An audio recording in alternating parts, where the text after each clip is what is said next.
1. You are live, you are live. Everybody, the lions have just called. As you came live, they've just called. You're on a live safari here. The lions, the dawn has broken, and they're just yelling their last before the day starts. I think they're just behind us. Let's go and have a look. My name is James Henry. On camera today, 6'4" of Brian Joubert and his thumb, which is about 5'3". Same size as me. We're going to head round the corner and see if we can't find these lions. You are on a very live safari. It's wonderful to have you with us. It's 6:30 in the morning here in the Kruger National Park, well, the western fringes thereof, and we're in the middle of 8 million acres of untrammeled wildlife wonderland. That's 3.5 million hectares, depending on your bent. It's 12 degrees Celsius, apparently 54 degrees Fahrenheit. Feels like about -30, but that's just because I'm a little bit of a wimp when it comes to the winter. The lions have just been calling down here right now, so we're going to drive around quite quickly. I think they're in this drainage system or just across it. I've just missed the road because I'm so totally overexcited. Please do talk to us at any stage during this drive. #SafariLive on Twitter is the best way to do it. The other people out searching for things today include Stefan being filmed by David, and he'll be helped and ably assisted by Herbert, the tracker. Oh, big bumps. I'm just going to quickly call these lions in. I think they were calling just down here somewhere. There they are.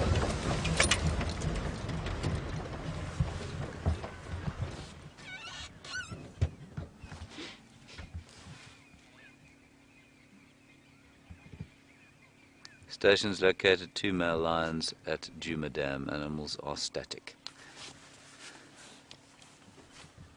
Isn't that wonderful, everybody?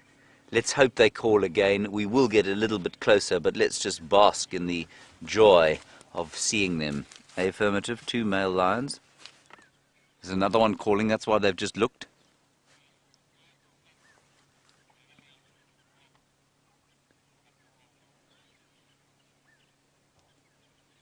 There's kudu alarm calling way off to the east. You can hear them going, bow, bow.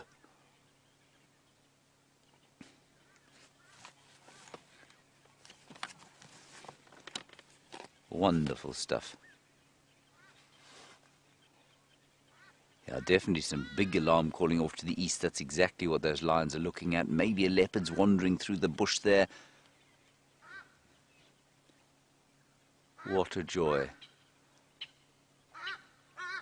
Let's just sit here, everybody. We're about eye level with them. We can go round to the other side, but we've just got such a lovely frontal view of these two fellows before they pass out. And what I think is interesting, I'm pretty sure these are the two Birmingham males. I'm 99% sure that they are. Look at the difference in mane colour. We've got a red head there, I guess, and across to the other side, a slightly more darkly grizzled maned one. Of course you can text, no, move in. And that dark mane is indicative of a greater level of testosterone. I'll tell you what, we are going to go a little closer, just because if they call again, I want to get the microphone as close to their vibrating hyoid apparatuses as possible. Should we go down in there, Brian? That might be quite nice. What do you think? Then they can look down on us as a meal. Hopefully not. Nobody wants to be a male lion's meal. No. If you're wondering why I appear to have an enormous chorb underneath my hat over here this morning, this is because Gendre has decreed that the microphones will now dwell under the hat. I don't in fact have a chorb. That poignance is my microphone.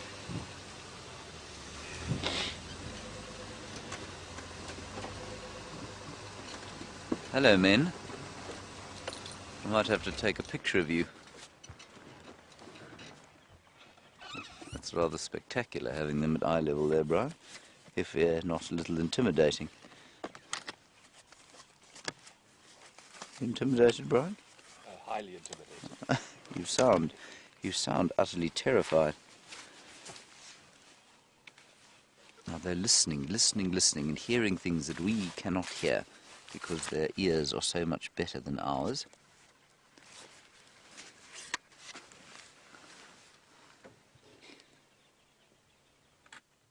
Ah, fantastic. We are so lucky to have this early in the morning. We can also largely because we don't have to drive around now, we can sit still in the cold.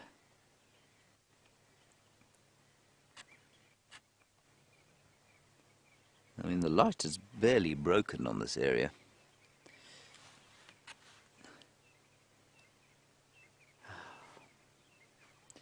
So wherever you are in the world,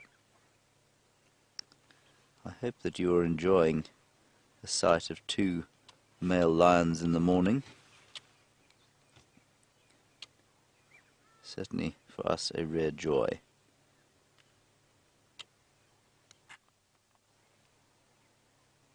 And thank you for your screenshots. This is a great angle to be looking at these things, of course,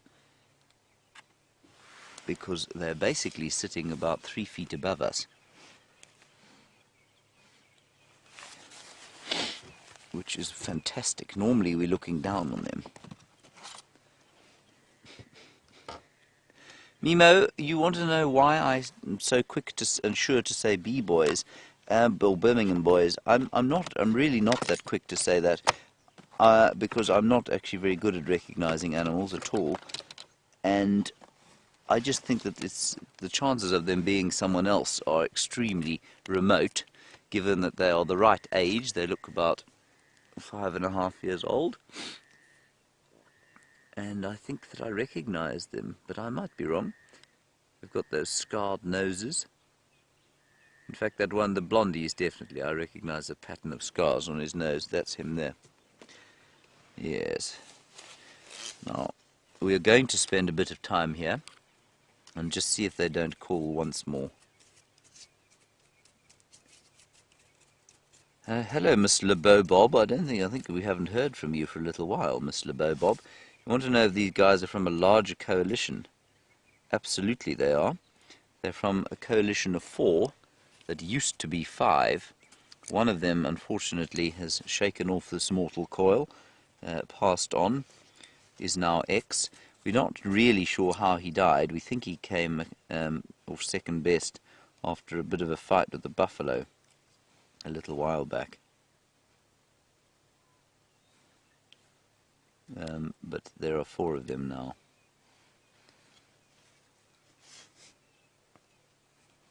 I don't know where the others are, but there was one calling when we stopped there to listen. There was another one calling well off to the south. So I think they were responding to him. I'm pretty sure it would have been another Birmingham boy that they were shouting at.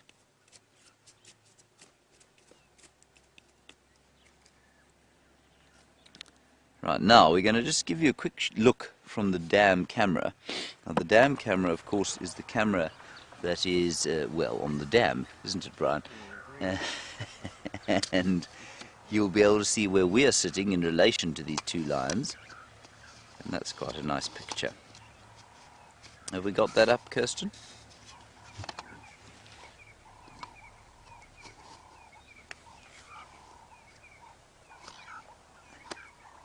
And of course the Zoomy, who's controlling that camera, is very enthusiastically zooming in on the lions. Now that camera sits at about, I don't know, 200 and 150 meters from here, 400 times 3, 500 feet from here.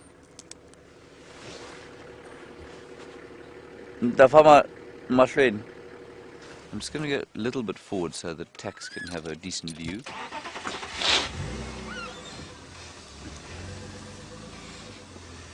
Rachel, you say these lions scare you this close, even though you're sitting in Maryland. You're right. Rachel, I don't think you should be afraid. You should definitely be wary. We always watch their behavior. And of course it is very easy to become massively complacent with lions, because they do tend to do so much of very little. And so it's easy to become complacent and think that they're not going to do anything, that they're just going to be sort of almost mindless and not pay any attention to you, but that isn't the case. And so it's a good idea to remain very vigilant of their behavior. But these chaps are not in the slightest bit affected by us. You can see they've hardly paid us attention. And now one of them's gone back to sleep. I'm really hoping that the new sun is going to just pop up as they call again. To hear them calling from this distance, I tell you, will be something spectacular. Although sleep seems to be their main thought now. You can see the incredible scarring that male has on his face, and that's because he's a male lion must fight. He must fight to take a territory, he must fight to keep a territory, he must fight to get food when he's had a kill with his brothers, or when he's with the lionesses that he's stealing from. But it's a life of a very physical nature, that of a male lion. He's got a luxuriant salon quality beard there, doesn't he, Brian? I wouldn't say it's quite as impressive as your locks, but I mean it is still not bad. They've heard something else you can see there.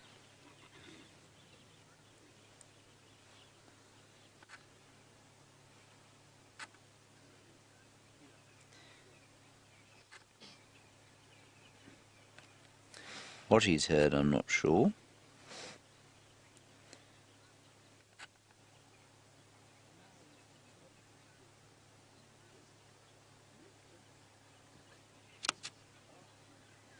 Hello, James in Springs. Nice question from you. So what keeps these lions from being threatened? It's the same thing that keeps you being threatened when you are walking down a street that is full of traffic.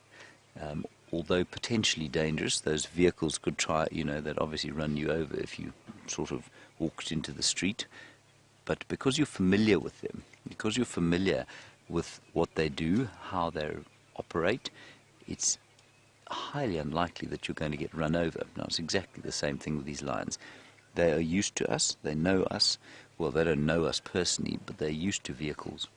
And so they're not worried about vehicles in the slightest. And that's why they're not intimidated.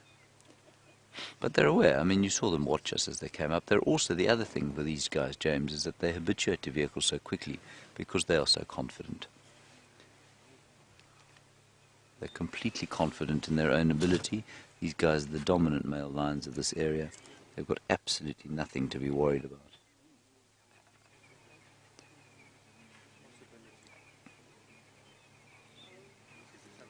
Oh, here we go.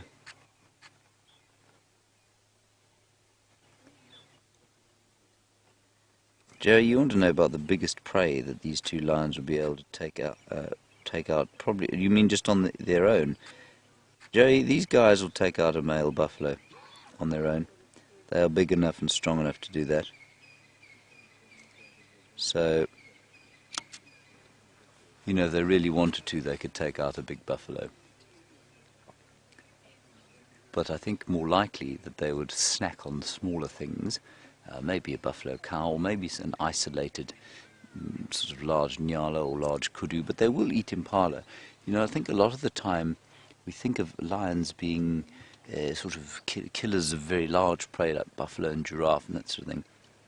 But in actual fact, they kill quite a lot of smaller things, but we just don't see it. So if these two were to kill an impala during the night, they would devour it before we got anywhere near them.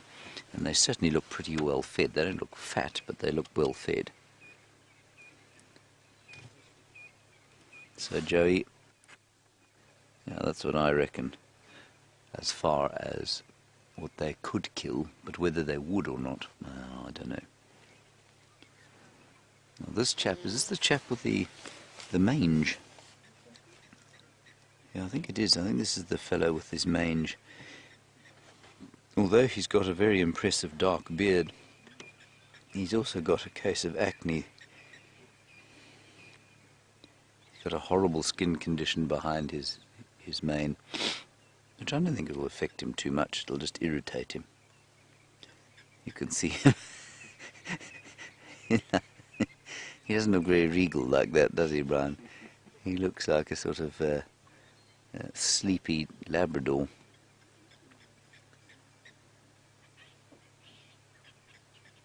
Oh, he doesn't like being called a sleepy Labrador there.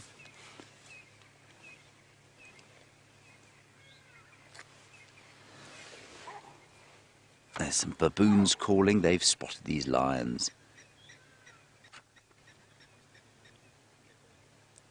I just really hope they call again, but I think they've probably called their last, I'm afraid.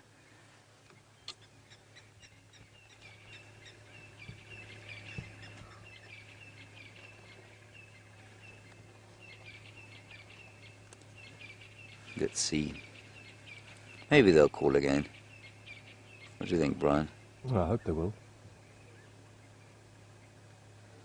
Quite possibly not.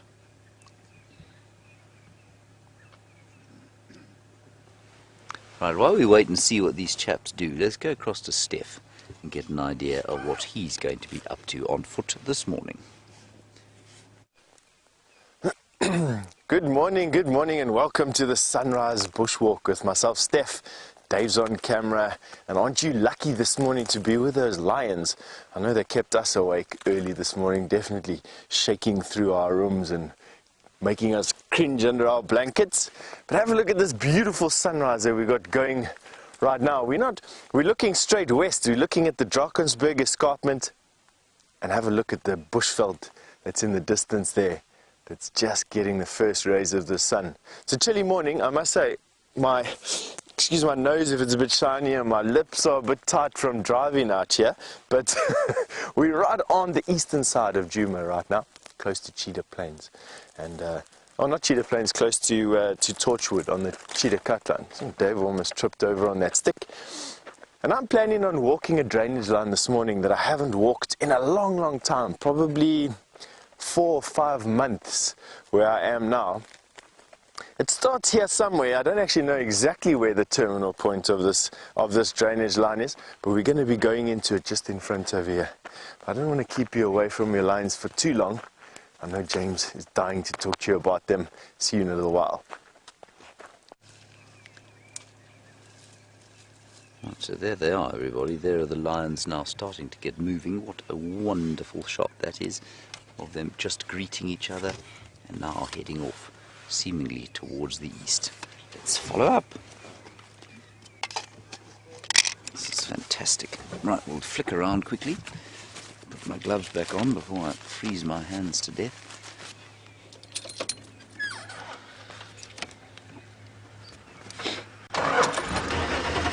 Right, we are practicing, remember everybody, for the TV. And that means we're going to do things like advertisement breaks. Of course, that is utterly meaningless to anything you're going to see. We're just going to have it in our ears, and I might practice sort of crossing over to an advert break, which will be totally nonsensical to you. But it is important for the TV stuff that we do. This is fantastic.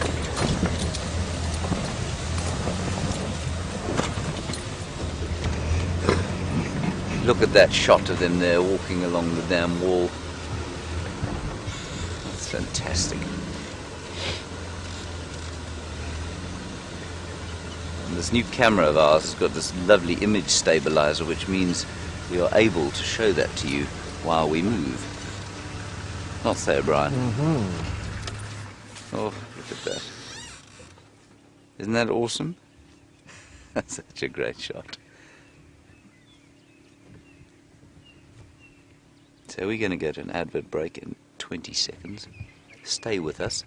The lions we're going to stay with.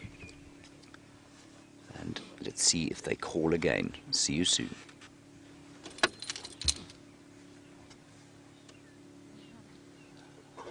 Now, obviously that's completely nonsense.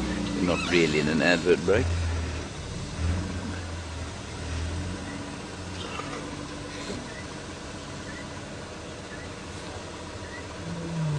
Listen, here we go.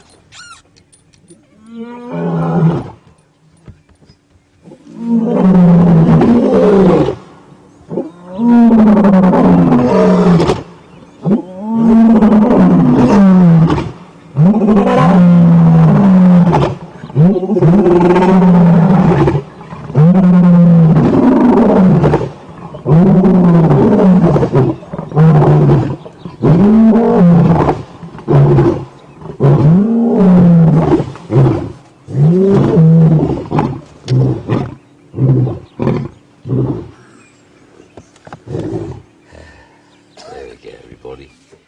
That is awesome.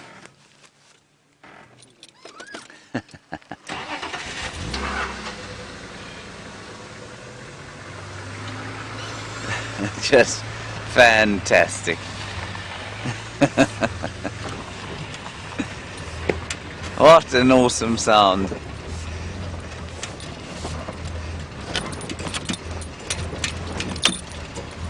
I don't know where they're going to go from here. One's going east, one is just over here.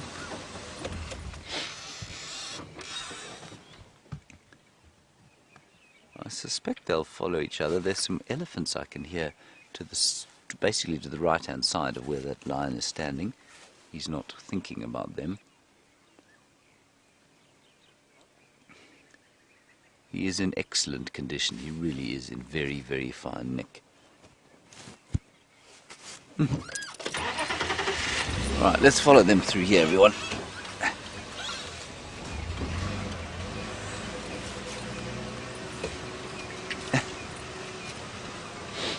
Hello, Pon. Pon, you're a new viewer, and it's wonderful to have you with us. You say, do we feed these lions or do they hunt on their own? Pon, we're in the middle of an open wildlife system, which means that there is no feeding of the animals at all. We watch them and we observe them, but they hunt for themselves completely.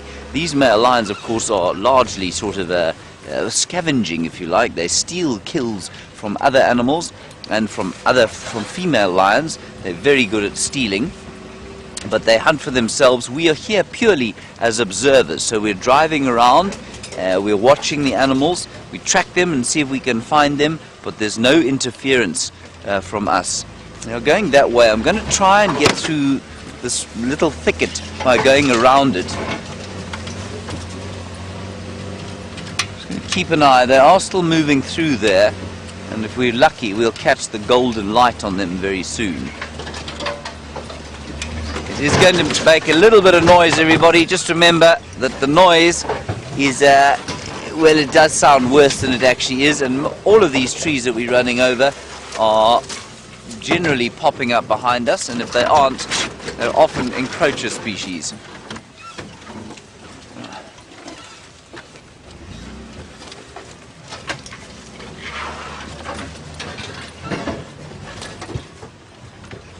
Okay. Now I'm going to welcome everybody back to the imaginary TV show with a replay, so don't be startled when that happens. You got them, bro?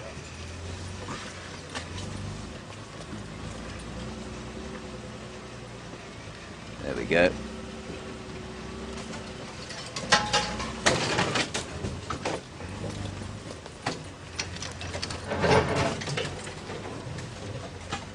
He's just moving through there, everyone. Bit of a noise here.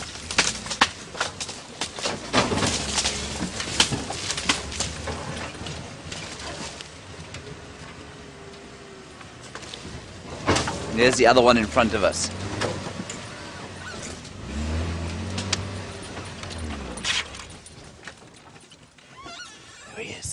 Well, welcome back, everybody. You're live here from the Kruger National Park. The lions have been calling while you were away, so take a look at this. Oh, listen, here we go.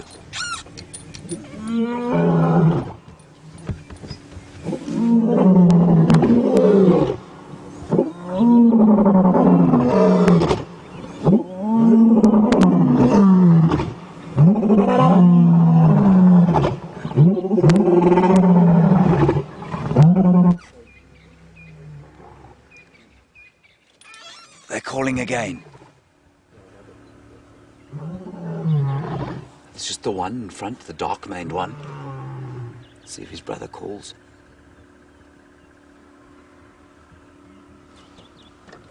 Let's get a little bit closer, so that if he does call, we hear him. Isn't that fantastic?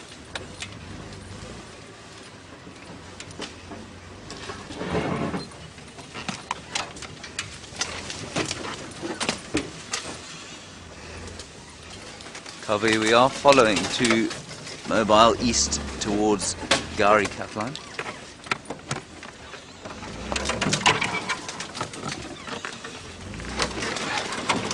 Go again. Sorry, I've just got to be on the radio, everyone.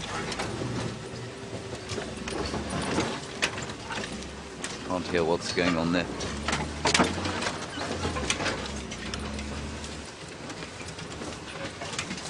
Okay, there they are. They're both straight in front of us there. Just very difficult to get a picture while we're moving, everyone. So we'll just get a quick look so that you can see where they are, and then I'm going to move again because I don't want you to. So we don't want to lose them. They are going to pop out on the road not too long from now, so I'll see if I can't find a route around. No, I think they're taking the path of least resistance, so I think we'll probably just stick behind them.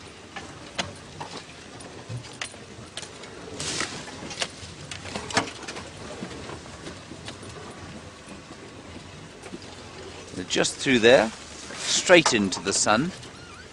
Just get a picture for you there as they go. Isn't that lovely? The light on them is so very beautiful. Okay, we'll try and get out now onto the road so we can get a picture of them before they cross into the drainage. I think they're going to go probably east into a very difficult drainage line area.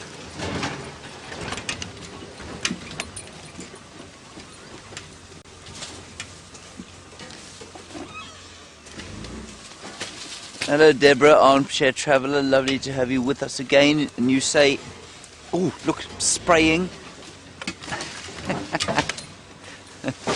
Right, you can just see the urine dripping off the tree there.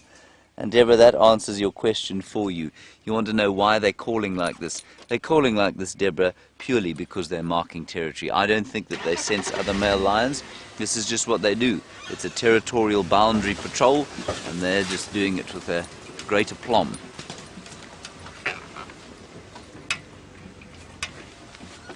Go again.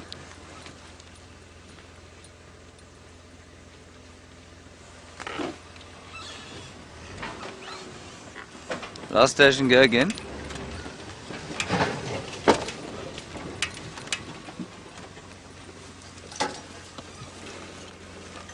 Yeah, copy, it's fuel. Thanks very much.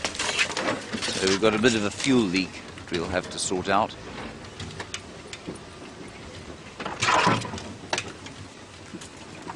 Right, here we go into the drainage system. Now it's going to be very difficult to pick them up once they go through here, everyone. So I'm just going to park here. We might get what... Oh, here comes the other one out of the bushes in front of us. But this might be one of the last views we get of them.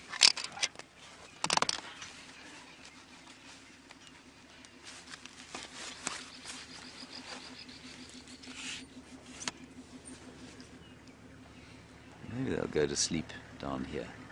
That would be nice.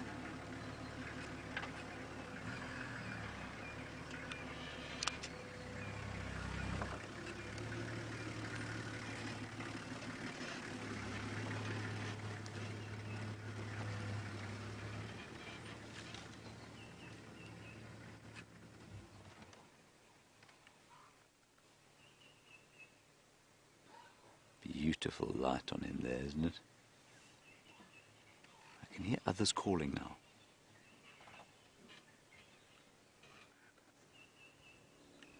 Right, going north rather than east. That's a good thing for us. Although this chap next to us has got very tired suddenly.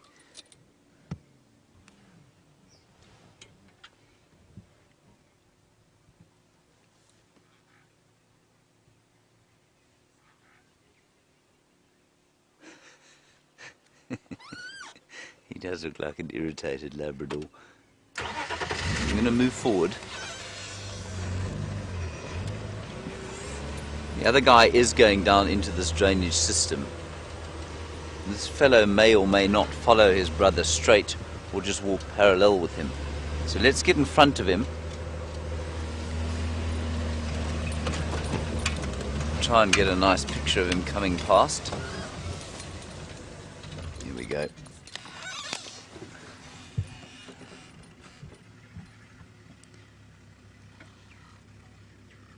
The other one's calling again.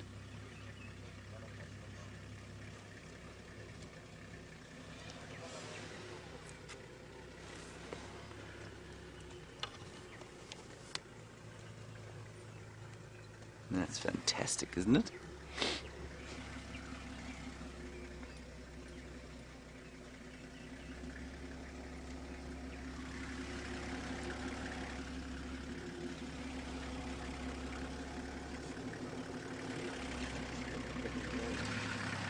Yeah, I put it on. Oh, yeah. Just warning us. Okay, let's carry on.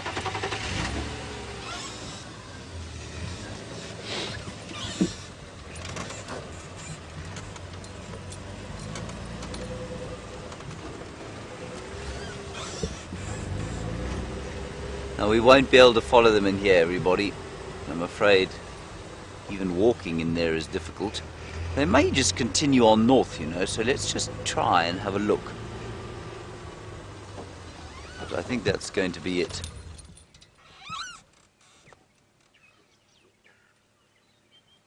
Oh. What a brilliant...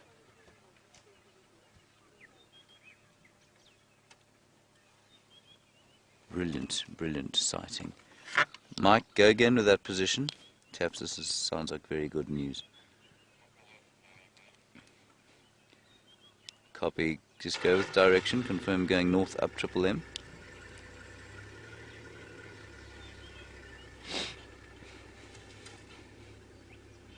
Okay, copy, I'm going to try and make my way there.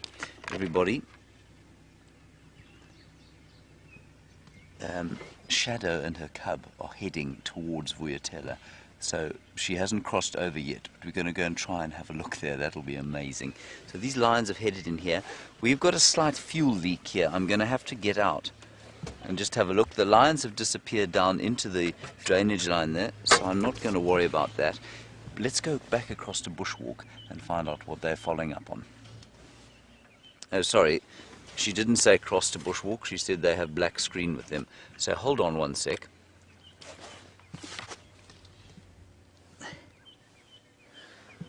Yes, it's fine. It's just a loose hose pipe. We can fix that when we get back. As long as we don't throw any open flames towards the vehicle, we should be okay.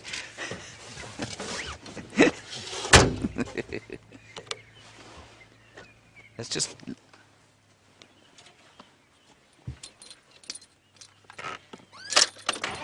Alright, we're going to make our way there. Sorry, Elvis, at least, Mike or Elvis, can you tell me what exactly is going on there? Confirm she has crossed north into Vuyatela?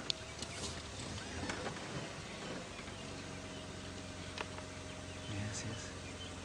Yeah, no, I understand that. I heard that 3 times. Can you just tell me where and is she crossed into Vuyatela yet?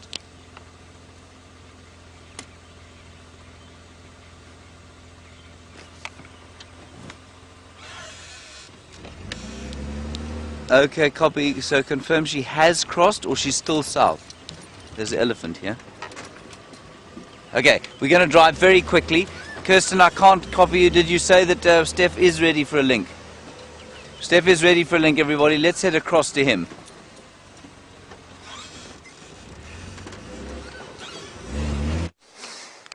Alright, now it's not only the lions like you've been watching that pose a danger to us on foot, it's also the little creepy crawlies, and they definitely what I love looking at most. Welcome back to the Bushwalk, and we found a little surprise for you. Hiding under this log is something that is of the insect world, one of the lions. Come and have a look here.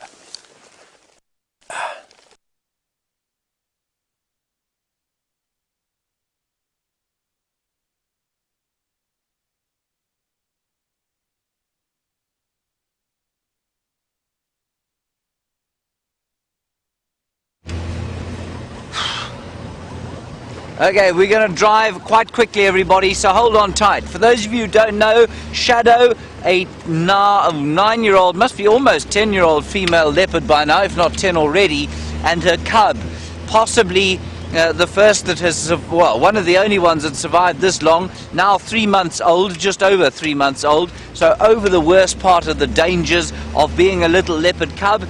And we haven't seen her yet. I think Brent's seen her once, actually, so you may have seen her, but I haven't seen her or him yet, and I'm very, very excited to try with the prospect. So we're going to drive at great speed and great risk to our noses, which are now going to get chilblains, aren't they, Brian? Yes, chilblains. I'm just going to call in those lines where they've been. Stations, those two male lions headed east into the Mulwati at Ongari cut line, unable to follow up. Righty, here we go.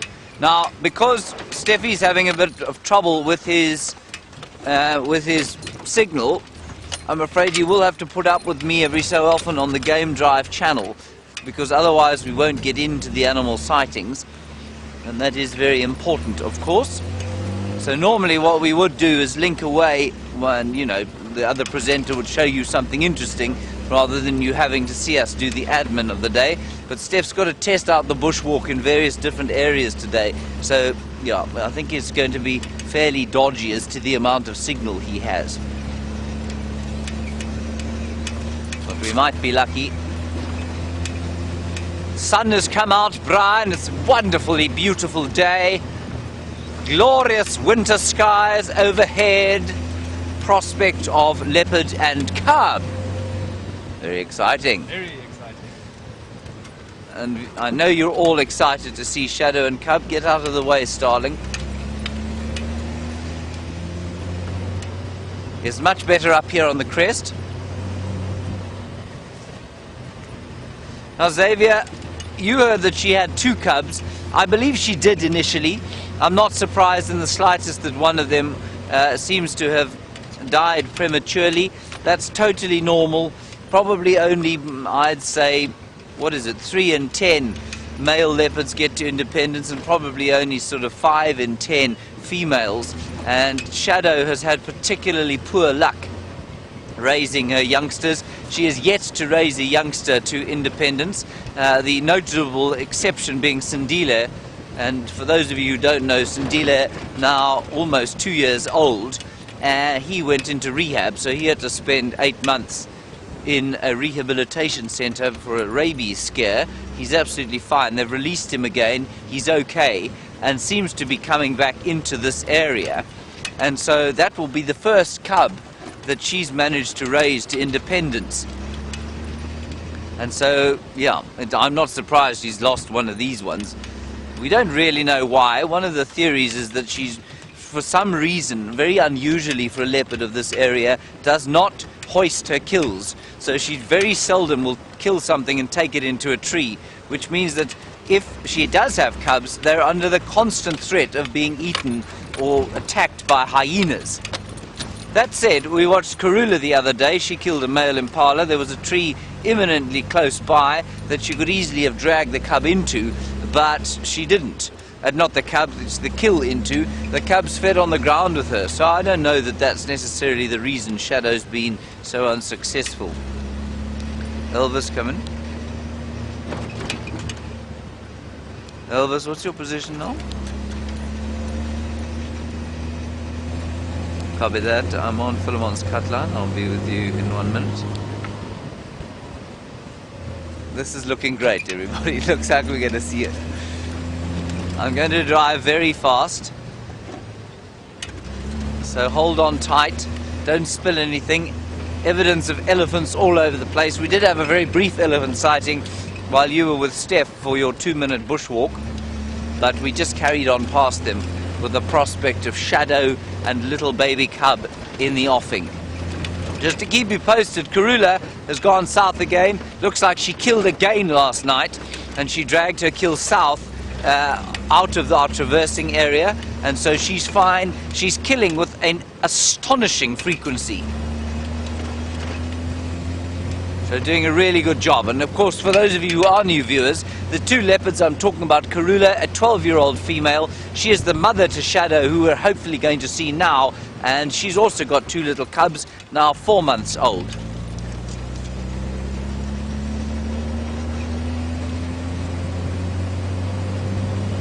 Right, we're not far now, probably about 30 seconds away.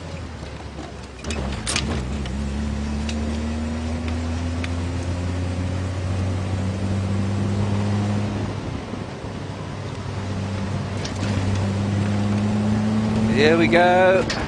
Sorry, I know this is very fast, everyone, but I'm just worried that she's going to go into some thick bush before we get a glimpse. Elephants have left booby traps all over the place. Hold on. Ow. I can see the other vehicle. And this is Elvis again. Elvis has found us some incredible sightings over the last few weeks. He has an incredible skill in the bush.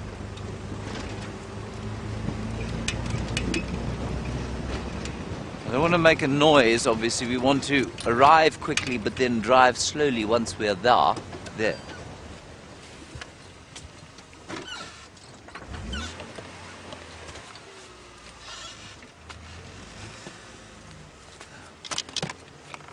Can I make my way in, Elvis?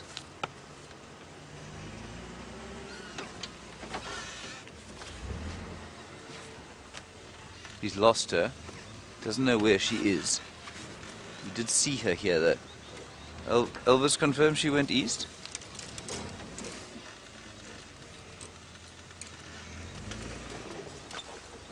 Elvis, do you copy Elvis? Confirm she went east?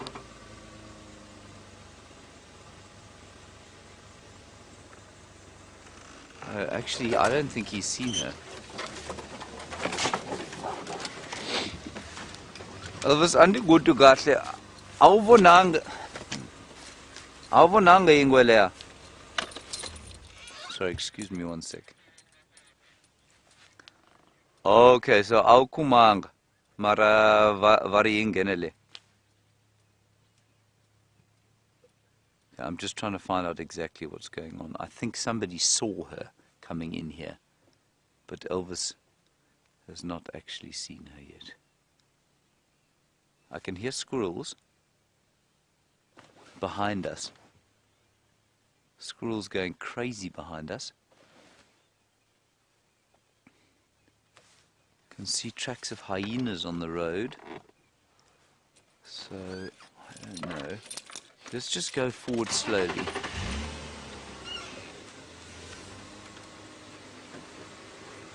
Alright, let's go back to bushwalk. Stef is up and running. Let's go back to him for now, and while I try and figure out what's going on here.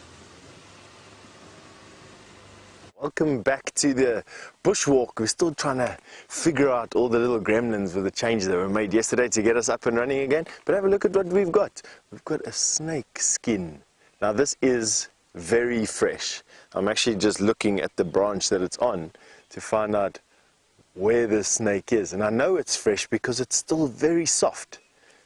Now, as a young boy, I had a few snakes myself, and I know when my snake used to shed, it used to feel just the same. So I think this was done last night. Now, snakes shed because they get too big for their skins, and what they do is there's this oil that gets exuded, and I don't know if you can see it.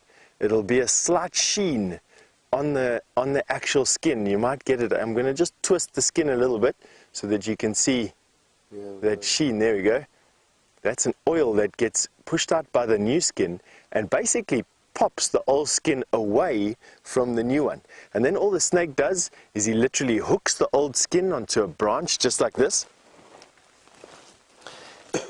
and will just pull himself off, and it comes off in one sheet like you're seeing here. And there you go. Does it look like a pretty full-grown snake? Here's the tail. There's the caudal segment. There. Here's the rest of the snake. Now, Red, welcome. Good morning, Red. You've asked me what kind of snake this is. It's actually it's a good question, that, Red. It's difficult to tell without obviously seeing the colors of the snake and the habitat that the snake lives in. But judging from the fact that this skin was found in a branch, it's actually quite a robust skin. It's quite a thick snake that you can see here. And then have a look at these scales that we found with a wide gape with a mouth. It's pretty wide, that. I'm going to say that this is probably a boomslang. But really what you'd have to do is count those scales on the head there. You can see those scales on its head. you have to count those scales, have a look at the pattern. So take a screen grab of that if you can. And then what you also got to do is have a mid-body scale count. So here's the mid-body, around about here. And what you do is you count the scales in a row. So 1, 2, 3, 4, 5, 6, 7, 8, 9, 10, 11, 12, 13, 14, 15 scales in that mid-body scale count. So you count them in that row there. Now I get 15 scales, might be so between 13 and 15, let's say. So you've got a mid-body scale count of between 13 and 15 scales. You've then got the pattern on the head. So just once again, there's the scale pattern on the head. What you want to do is get a screen grab of that, and then using the mid-body scale count and then those patterns on the head, you'll be able to tell me what snake this is. Now, I don't have my snake book in my backpack, unfortunately, and that has all the mid-body scale counts in there and the back of the head. But if I were to take a guess, I would say that there's probably a boomslang. I don't think it's a cobra, and I don't think it's a mamba, but definitely. Now, Justin, you just asked me if the skin has a smell to it. It does, actually, funny enough. I wasn't expecting it to have a smell, but it does. It's got quite a musty smell. I don't know if you've ever stuck your head into a snake's cage, or in a pet store, that snaky smell. It's a musty reptilian smell. I don't quite know how else to describe it. Ooh, not very pleasant, I must be honest. And we're going to leave it just here. The snake skin itself has no further value to anything except birds. Birds quite often will come and pick up snake skins just like this and weave it into their nesting material. They don't need to do that. It doesn't add any strength to the bird nest whatsoever. But what they do is, I think it's just a bit of decoration, and it's a nice piece of filament. You see some birds in the cities doing it with bits and pieces of floating fabric or floating plastic as well. Same sort of thing. So no, don't know. Good. For those of you who are working on IDing this snake, you can absolutely send the answers to questions at wildearth.tv, or you can send it through to the hashtag Safari Live, and I'll share it with everybody once you've decided to give it in. Now, I was just asked a question, I can't remember who from, but I was just asked a question as to, are the snake's colors on their skin, they're obviously not carried through to the skin. It's obviously inside the scale, and you're 100% right. This is just a covering, the skin. The scale that's underneath is the one that actually holds the color. As you can see over there, absolutely no color, just that faint sheen from the oil that was exuded. Nice. All right. I think that's that for that snake skin. Let us carry on, see what else we can find over here. It's the sun has finally decided to crest behind us, and I'm warming up my hands. Siberia Zumi is also watching this morning. Good morning, Siberia. You've asked me, do I have a favorite snake, or do I have a favorite reptile or insect in the bush? That's a good question, Siberia. I have a favorite animal. I quite enjoy honey badgers, followed closely by hyena. And then I'm going to say to you that I don't really have a favorite insect other than a jumping spider. I think jumping spiders are one of my favorite insects. Other than that, pretty much everything holds my interest out here in insect or reptilian world. I'll stick my head into most bushes to go and find what I can find inside there, and take great pleasure from almost all of them. Definitely. Oh, I love combing through these bits and pieces of detritus that elephant leave behind.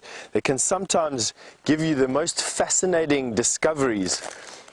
This is a fairly old knobthorn. As you can see, the branches are busy breaking and decaying as fungus and whatnot makes its play. Quite often, just by detaching these pieces of bark, you get to see the most amazing things. Now obviously, as a tree decays, it actually starts to release a little bit of nutrients. That nutrients attracts insects, those insects attract predators on insects, and then further, those insects also attract birds and everything else that comes to live in wood like this that's been knocked down by elephants. This is quite an old knobthorn kill, for lack of a better word. Very pretty, and is now forming the homes for many hundreds, possibly even thousands of organisms.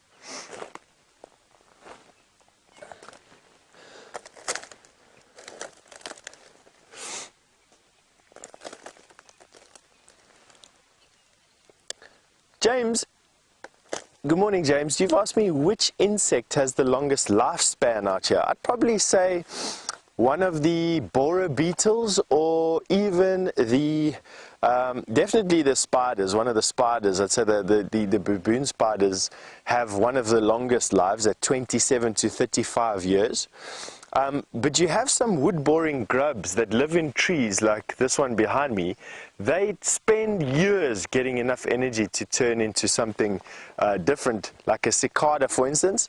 They can be anywhere from about 15 to 17 years, cicadas and some wood borers. The big borer beetles, the big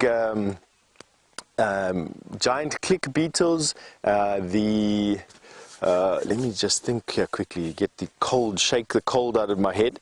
The acacia click beetles, or the giant click beetles, any of your jewel beetles, they're all wood boring grubs. They take many, many years, sort of 10 to 15 years to mature.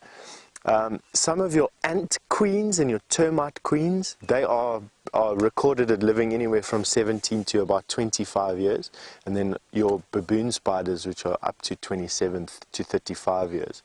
So yeah, quite a long time in actual fact. I mean, we all think that insects are quite seasonal and that they don't live for a long time, but yet there are these grubs and there are these immature stages and the mature stages of some of these animals out here that definitely live a long time.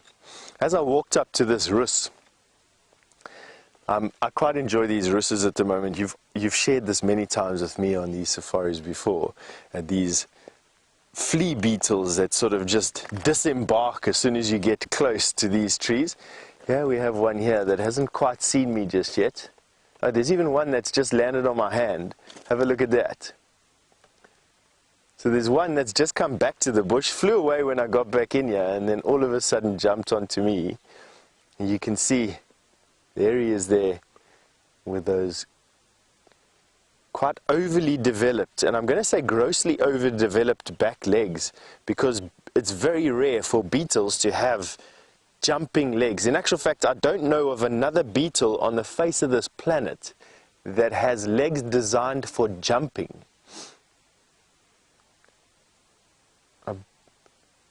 Have a look at this. Let me bring it a bit closer so that you can see it in the light here.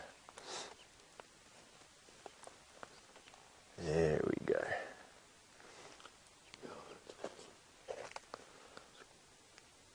Now this little beetle is not biting into me just yet.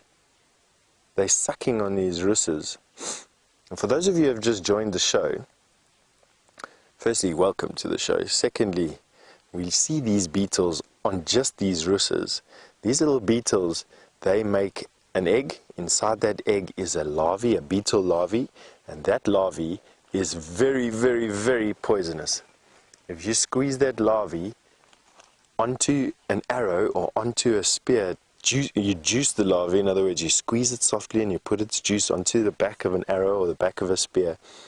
The local bushman tale says that you'll kill a buffalo, which weighs about 1,500 pounds, in about 40 minutes. Can you believe that? It's actually the closest we've ever been to a flea beetle, hey, Dave?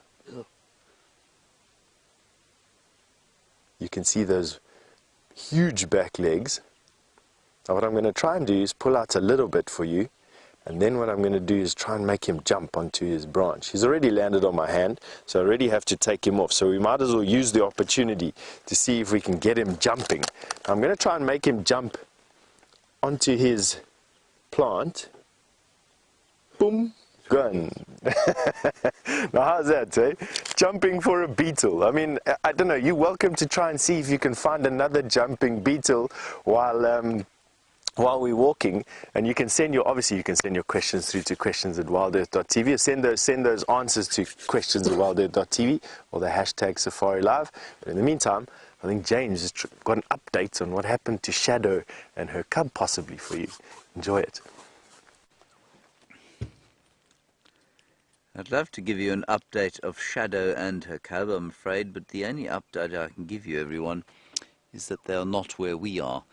And there was some extremely poor information given on the radio, largely because the different reserves, of course, don't operate on the same channel, and so much gets lost in translation between the different channels.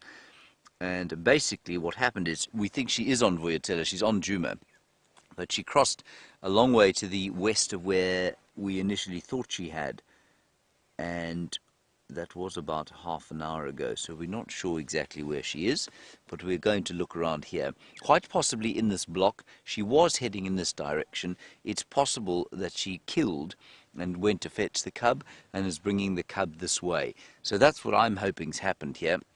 There's no real other reason for them to be moving around together unless she's taking the cub to something specific.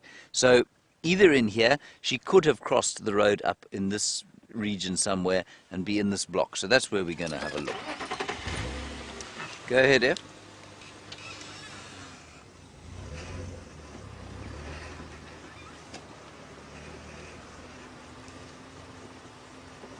Here is somebody coming beetling down from the other way.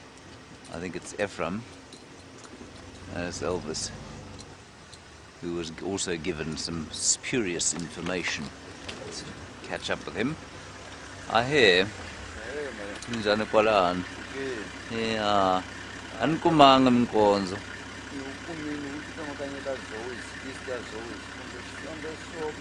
Ukumi Mkonzo. Oh. Okay. La. Tikati ingene la. Nditwe ti squirrel ti rila. Loku ndikuvitana le. Yeah, I'm sure. Okay. All right. So Elvis says that he did find tracks, and he reckons that she's come in here. So that's good news. And I heard some squirrels alarm calling just after we handed you over to Stef.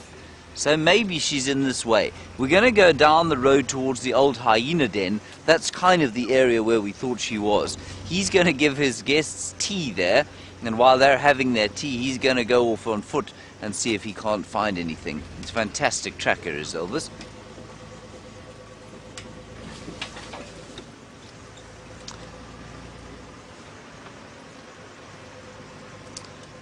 Hello, Justin. I'm not entirely sure about the answer to this one, but I'm going to... I will defer it to somebody who will know better, perhaps one of our leopard experts. But, Justin, I think she's called Shadow because she was difficult to find. I think that's the only reason she's called Shadow. And Shadow, of course, a ubiquitous name for animals that are difficult to find. So I think that's what it is.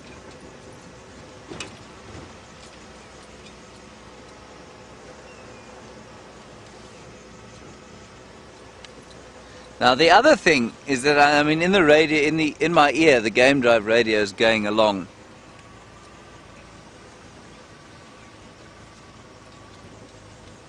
And Ellen, I'll get back to your question now. But basically, Karula and Shadow are hanging about in the same area. And it's possible that their tracks are being confused with each other's, but I don't think so in this case. Anyway, Ellen, you say, is it possible that Karula and Shadow's cubs have been fathered by the same male leopard? It's not only possible, it is highly likely. Tingana was the only male, or the most recently, the male mating most recently with both of them. and so it's highly likely that Tingana is the father of both George and Charlotte, who I've named Karula's cubs, and that is not an official name, don't worry, and Shadow's as yet to be named cub. So the last time I saw Shadow, and I haven't seen her cub yet, like I said, she was in here, and she was knocking about, and Viam and I watched her for a little while, and she walked behind a bush, and there were 3 of us trying to find her. She just disappeared. No idea where she went. So I mean, there will be a massive amount of luck in finding this leopard if we do find her.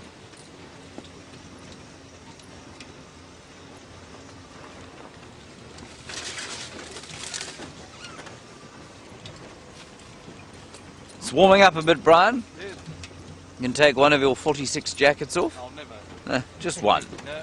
No, not yet. Not yet. Right. Brian, of course, and I, we both feel the cold terribly. Brian possibly even more so than me.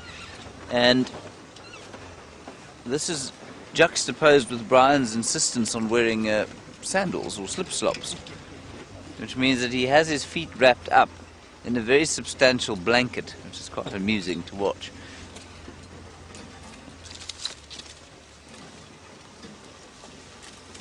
Anyway, we had a wonderful lion sighting today. And what we're going to do is just stop at the old hyena den here, and then we'll have a listen, see if we can hear anything else alarm calling, or perhaps see in one of the taller trees of this area a carcass draped. Although she's not, as I've just said to you, she's not very good at draping carcasses.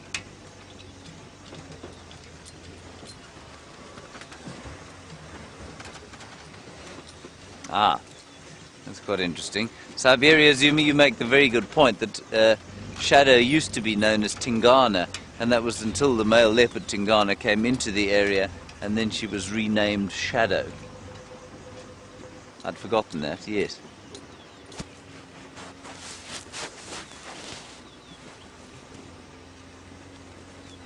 Alright, let's just stop here and have a listen and a look around at the binoculars and just see if we can't reassess what is going on here.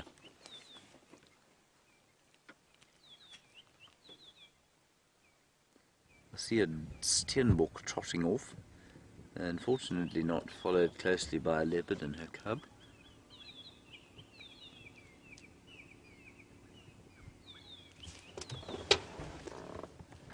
I tell you, the first time that you spot a leopard, even if it isn't your first leopard, when you are looking through the bush like this or tracking on foot, when those little spots suddenly come into view and you realize that they're not actually just a piece of shadow or dappled light, it is a profoundly satisfying feeling.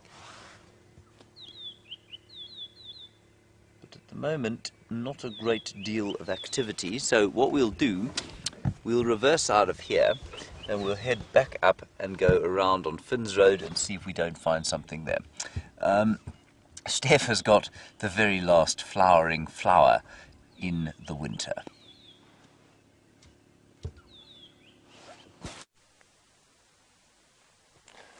Welcome back to our bushwalk here this morning. And for those of you who have just joined, I'm Stef, and we have found a crab spider for you.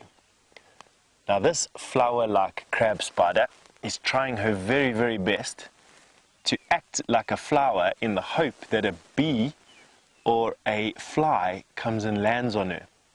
Now she's got these very wide grabby legs. There's her front legs there. She's holding them outspread, and she will shoot these forward to grab a fly. Now what's the most amazing thing about these crab spiders for me is that their venom is keyed to completely immobilize something like a bee, which is probably bigger than what she is by a factor of about 2 to 3 times, immediately. So she will grab the bee, she will bite them with her fangs, which are located right there, and that'll immediately immobilize that bee and kill it. Now that takes a level of sophistication on that venom side that is just something absolutely incredible. And it's no coincidence then that the crab spiders that we find in this country, in actual fact the six-eyed desert crab spider is the most venomous creature, or the most venomous spider that we find in South Africa, capable of killing a human being my size with no trouble at all, with just one bite. This luckily is not one of them. But come and have a look at another very interesting thing for me. I really enjoy these spiders because they've got such interesting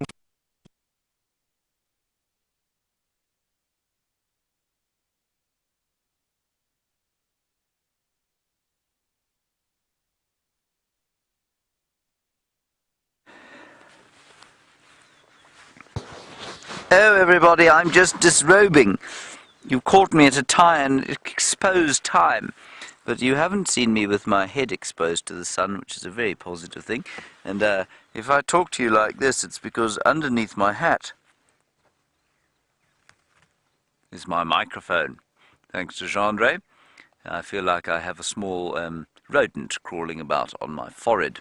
Anyway, let's carry on. We haven't moved from when you last saw us. Just listening. Haven't heard any further alarm calls. I'm sorry that Stef's signal is a little dodgy, but he is in known dodgy signal areas today, just testing things out. But that's okay. So we're going to go round now to the northern side of this road. That's that way there. And we'll see if she doesn't pop out over there.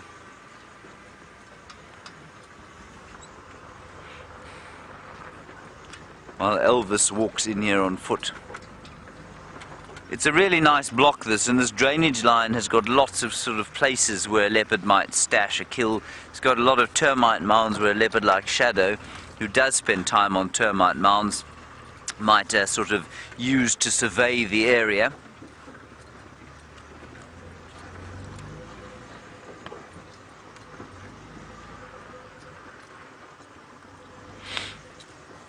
It's warming up very nicely. And I think it'll probably hit about 26 or 27 degrees Celsius today. That's pushing 80 in midwinter. We're almost at the solstice, only, about a week away from the solstice.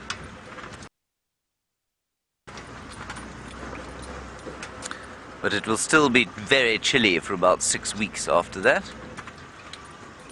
Whereafter it will become like a furnace very quickly. Justin, you want to know what a good breakfast for these cold mornings is? Well, bacon and eggs, I think, is the best possible breakfast. What do you think, Brian? Yeah, definitely. Not a cold fruit salad? No. Um, Cold milk in a cereal. No. Nice and warm. And I know that we have been having porridge of late. There's been some oatmeal porridge, so those of you of Scottish ancestry will be most impressed with the porridge that we've been eating. I have avoided having the porridge because when I eat a bowl of oatmeal, you can perform open heart surgery on me thereafter because I become utterly anaesthetized by it. Some hyena tracks and elephant tracks around here. We're going to just do one loop around here. I mean, you can spend months looking for a leopard like this and not find her. There were some elephants around, so we'll go and have a look at them after this, and then we'll maybe come back here a little bit later. But otherwise, you're going to get very bored just watching me drive around and around one block.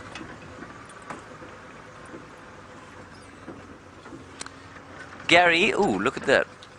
Bron, it's the white-crowned shrike that's flown away. That's starling. There we go. Good sighting, Brian. Marvellous starling sighting. Let's enjoy it. Gary, you say, does a leopard have a favourite tree that it likes to drape itself in? Yes and no. Not particularly favourite like you might have a favourite couch, but they certainly do have favourite trees that they operate in, or that you're more likely to find them in. This is actually a very good spot for us to just have a survey of this block. That bird that you're looking at is a Burchell starling. It's a juvenile. No, it's not a Burchell starling in the slightest. It is a greater blue-eared glossy starling or a Cape glossy starling. You can see that from the fact that it is glossy, obviously, and the fact that it has a yellow or orange eye.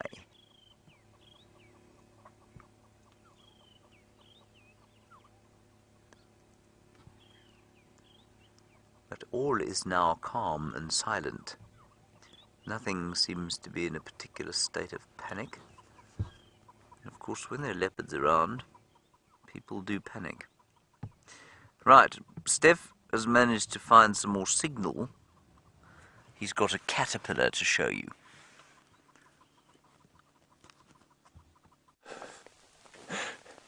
Thank you, James. We did find some more signal. We're definitely working through some of the gremlins still on this backpack for today. We've managed to make some changes yesterday. And although those changes have fixed one problem, they seem to have created some more, which isn't unusual. Don't worry. We'll get down to the bottom of it. Thank you, James. All right. And now that you were looking at that starling, starlings are insectivorous birds. Usually they pick up worms and caterpillars on the ground. But have a look at this caterpillar that we found on this weeping wattle. I just found that the forms that these caterpillars can generate in order to either look untasteful or distasteful or hide their shape is just incredible. The face of this caterpillar is actually over here. And the tail end is on that side there. I'm not going to touch this caterpillar, but I just want you to have a look. And the reason why I'm not going to touch it is because those hairs are quite irritant. And I don't want to get one on my finger and then rub my eye with it or scratch something on the side of my neck. As a young boy, climbing into trees very similar to this peltiforum, I was assailed by these hairy caterpillars at times, and they leave the most unbelievable swellings all over me. But just have a look at what you can while you can get so close with this awesome camera that we have on the bushback, and have a look at all those protuberances and those funny little tufts of hair that they have, all the fantastic colors that these caterpillars have on them. Now they're not that color just to look pretty. They quite often are that color as a warning for animals around. Now the hairs are one thing that says very clearly, don't put me in your mouth, I will stick in your throat and make you swell up. But the colors also tell animals that, or birds, animals, insects, other things, that this is distasteful to taste, or distasteful. Quite often these caterpillars, very similar to those flea beetles we were having a look at a little bit earlier, can synthesize compounds in their bodies that is either very, very poisonous or distasteful, bitter, leaving your mouth all dry. And that's what those colors that you can see there, the white and the black and the yellow or the orange and the red. Aposomatic coloring. Oh, there we go. I've actually managed to get myself out the sun there. See some of its colors and those funky tufts of hair that they've got all over the back and the body. Very nice.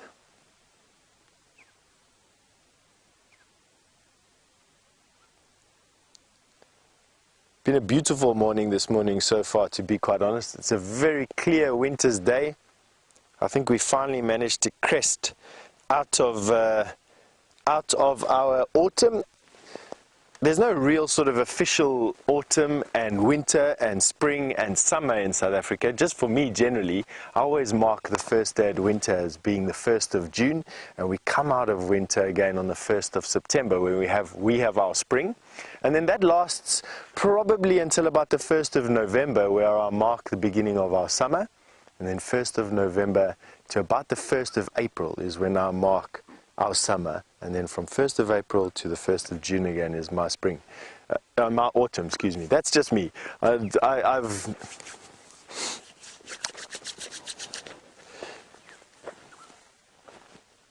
Matt, you've asked all the way from Michigan, and it's evening there for you still, while it's morning here for us. You've asked, do I have ladybugs here? Matt, yes, we do have ladybugs here. I'll see if I can find you one. I mean, they are pretty rare this time of the year. They tend to be quite summer orientated, but with us meandering through these bushes, who knows what we're going to find. I'll absolutely keep my eye open for you, Matt. No problem.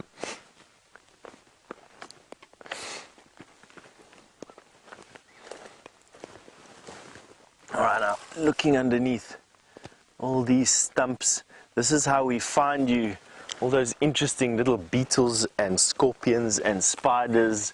We've even found 1 or 2 snakes lifting up these things. Now you'll notice how I lift up these stumps is I look carefully where I put my finger. I don't just want to put my finger anywhere, and I generally lift up a stump facing it away from me, giving anything that was living here time to run out away from me, not towards me. As you can see, not much living underneath these stumps.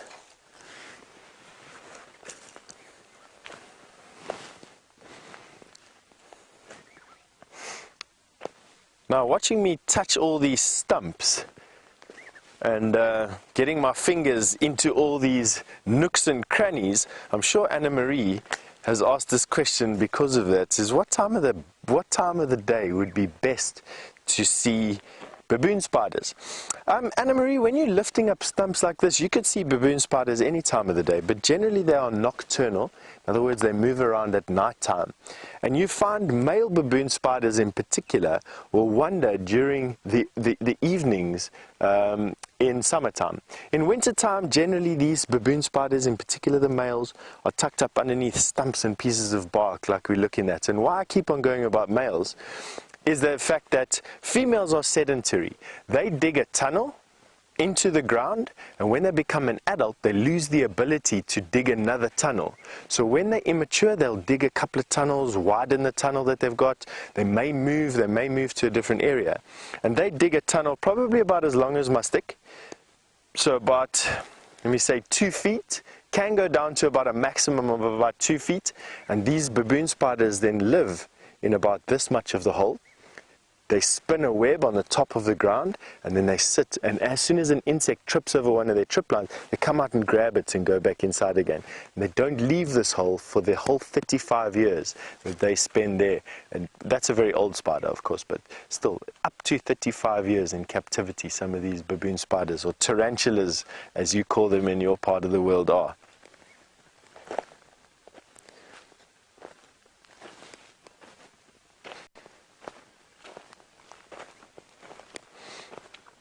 Alright, let's have a last look underneath this stump just before we send you over to James.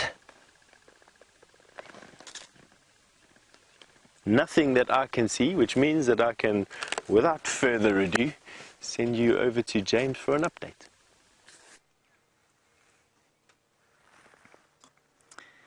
Well, that's not quite shadow, everybody, but it is a fork-tailed drongo. And a fork-tailed drongo in and of itself, of course, is just as important in the greater scheme of things, I suppose, than shadow. We're just sitting around here, a bit of a bird party going on. We're probably going to call this quits pretty soon and go off to see if we can find some elephants, which we did see earlier on. But we'll stay in the general vicinity, and then we might be lucky. We'll just roll our way slowly down here. Hello, Jenna Brown. I went on a date with a girl called Jenna Brown once. She was she was about a foot taller than me. It was never going to work. Anyway, Jenna Brown, I was going to assume you're not the same Jenna Brown. You say, what is my favourite bird? My favourite bird, Jenna Brown, is the Cape Robin. And I've told this story before, but when I lived in town, teaching the ungrateful children of the rich how to play the guitar, I lived in Johannesburg, which is not exactly a wilderness hotspot of the world. But the one thing that used to keep me connected to the wild was a little Cape Robin that used to sing outside my window every morning. And I didn't have an unpleasant time in Johannesburg at all, but there was a distinct lack of the wilderness, and the Cape Robin was my little touch point with the wild. And so since then, the sound of the Cape Robin and just seeing the Cape Robin is my favourite. But we don't get them here, so the nearest thing we have here is something called a white-browed scrub robin. And the white-browed scrub robin goes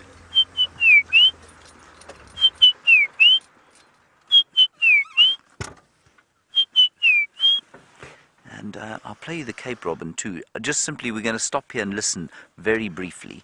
I've now got so much nonsense in this car that I'm sure I can find my phone to play you the sound of the Cape Robin.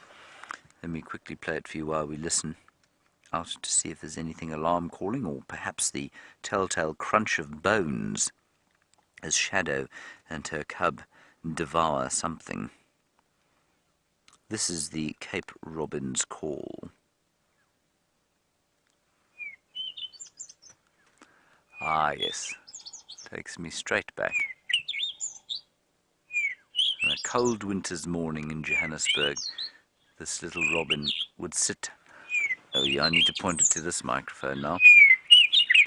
This little bird would sit on a sort of a green reedy thing underneath the garden tap, and it would sing like this.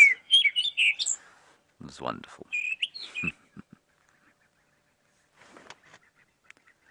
There are some very undelighted francolins calling. They're quite far away. All right, let's carry on, Brian. All right. What say you? Yeah. I suppose I should... You know what? I'm being actually very remiss by not showing you a picture of the Cape Robin quickly. In fact, I'll show you a photograph of the Cape Robin, everybody. You shall be so amazed. It's not the most spectacular bird in the world, but I think they're very lovely. There's one. Oh, come on. Can you see that at all, Brian? Or was the reflection too horrific? Hopeless, Brian. Brian is going to change a setting, and then you will see my photograph of the Cape Robin. This is purely because my ego wishes to show you the photograph that I took of the Cape Robin. You got it there, Brian? There we go. There he is. So not a particularly impressive bird, size-wise, but I enjoy him very much. Marvellous. Thank you, Brian. Well done. Well achieved. Let me just close that down. And off we go.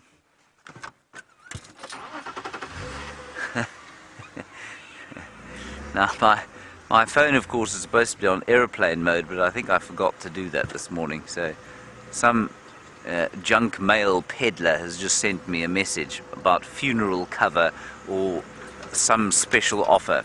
I also, I'm sure many of you get these around the world, but we get many SMSs out here from long-lost relatives who happen to live in Nigeria, and they constantly have come into great fortunes of money to which they wish to to give to you. If only you'll just give them your bank account details and pay them just 5,000 Rand, you can make $1 million almost immediately. I don't know if many of you know what they mean, or have seen these kind of scams that go on, but we get lots of them out here. I don't think many people fall for them anymore, but obviously sufficient numbers of them fall for them for people to still engage in it. Let's pop down to Treehouse Dam. And we did see some elephants further to the east, and we'll go and see if we can find them again. Elvis and Ephraim are around this area, so they'll be looking for Shadow as well. Maybe something will turn up, maybe it will not. But I got to tell you, it's so tempting to just drive very, very slowly along here because the vegetation is thinning as the winter progresses, and so you can really kind of see into these blocks. I saw a branch that looked like a leopard that I know is not a leopard, but I'm going to have to look with my binoculars anyway. No, it's a branch, Brian. It's not a leopard. But there is the call of the black-headed oriole, which is also a very pleasant call. Particularly poor rendition of that call.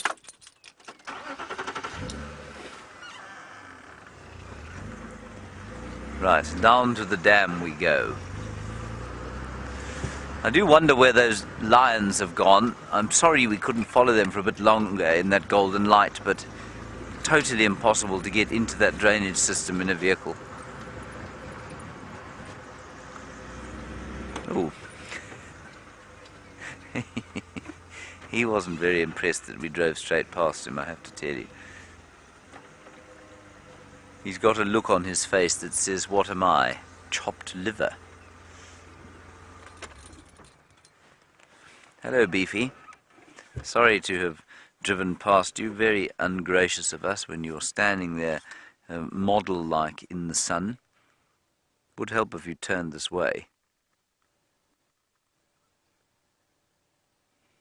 Look at him ruminating quietly. Another night survived, unmolested by lions.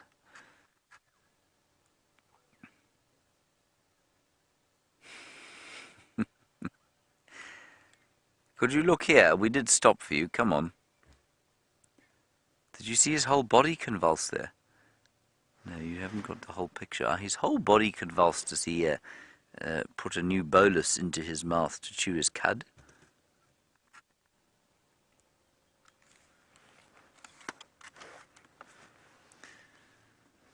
Here comes Elvis or Ephraim. Obviously no success at this stage.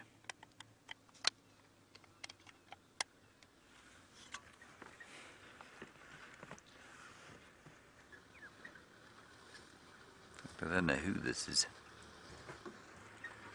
There we go, now the Beefy's looking at us. Just say hello. Hey, Nkuhuma. Ingwe.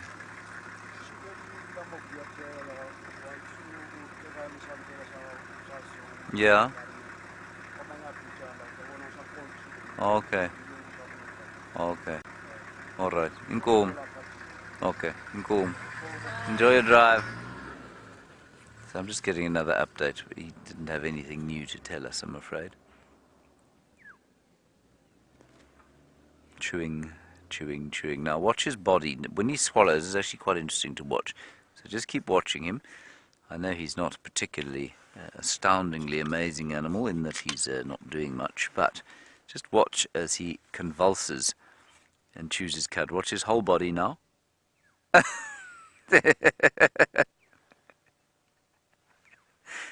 It's so horrible. You know, vomiting, of course, is one of the least pleasant things a human being can ever do.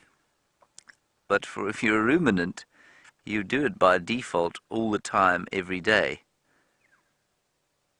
Ugh. Glad we don't have to do that. I imagine that the waves of nausea that come with us being sick don't occur here. And those teeth will grind and grind and grind away. And we've got a couple of examples of those teeth in the tent. And the enamel and dentine of the teeth gets consistently worn away. So the teeth have to grow continuously.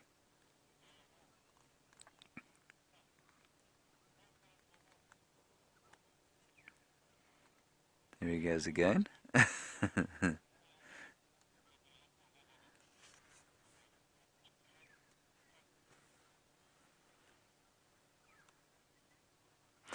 Chris, this is an astounding question. You say, do people wrestle buffalo in South Africa? Chris, I assure you that were this animal to be wrestled, it would be the very last animal that the wrestler ever wrestled, because these chaps are not to be played with. They are very easily upset and very easily threatened. And although that buffalo looks about as docile as a sort of stuffed taxidermied animal, they get very cross very quickly. And quite unlike Daisy the cow, they will take you out at a moment's notice if they feel threatened. So were you to ever get into proximity close enough to grab a buffalo by its horns, I can assure you you wouldn't be coming out of it even if you were the best animal wrestler in the world. No. Chris, they are not to be messed with. Go ahead, Ephraim. No, I just saw Elvis. He said that the tracks, he thought he saw them on Philemon's cut line going north into that block. I didn't see them there, but I was live. So I'm just going to keep checking around this area. A couple of people now trying to follow up on shadow. Alrighty, let's go to Treehouse Dam and see what we can find there. Chris, I won't be wrestling any buffalo anytime soon. You, Brian? No. No. And I mean, Chris, that animal, just to give you an idea, weighs 800 kilograms. That, if you multiply by 2.2, is roughly 2,000 pounds. So very, very large indeed. And we were talking about the Birmingham boys today, and I know that we saw two of them. One of them died, we think, as a result of an injury from one of those things. That buffalo will toss a lion into the air very quickly and very easily. A lion weighing up 200 kilograms, so 440 pounds, will think twice about taking on an animal like that. So I think a human wrestler or animal wrangler should think more than twice about taking one of those chaps on. Right, we'll have to go and check Treehouse Dam, see what's down there. While we do that, let's head across to Stef and get an update from him. Welcome back to the bushwalk. And while you were having a look at that those buffalo, which are quite nice, we found a buffalo thorn. Now, while not as dramatic to look at, and this one is definitely dead, these ones definitely don't smell as bad. But why I wanted you to come through here is to have a look at this buffalo thorn. You can see that there's a hook thorn and a straight thorn. And if I turn it slightly, you'll notice that the tree follows a zigzag path, always away from the pointy thorn, not the hook thorn. And a very dear friend of mine, a tracker of mine, a guy called Richard in Dubai, he told me that this tree is a life lesson. And if this is the course of your life, and these are decisions that you need to make, it's always best to learn from the mistakes you've made in the past to avoid the same mistakes in the future. And that's the way, he says, the path, or the tree of life, as he called it, goes through to its terminal point. Quite nice, eh? Mm. So just to reiterate again, the path of one's life is a zigzag, and at every zig there's a decision to make, and it's wise to learn from the mistakes you made in the past to avoid the same mistakes you make in the future. The tree of life, buffalo thorn. Right, but that's also not exactly why. That just happened to be where we were standing next to. But what's really caught my attention is this. This is a fairly fresh pile of elephant dung right here. And as you'll see, there and there and here,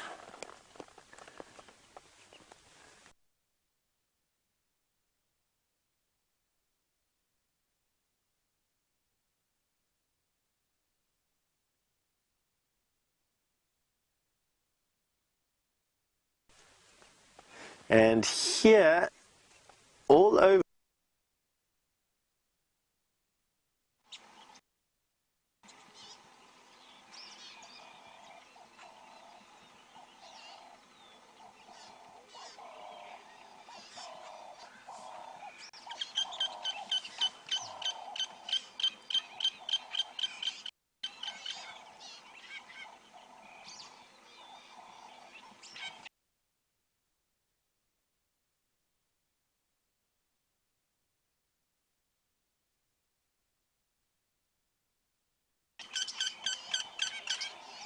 Sorry about this, everybody. Perhaps something has pushed over the Gowrie repeater, just like the elephants have pushed over this marula tree. Our technical team is rushing around madly trying to fix it, and we'll be back with you as soon as we can.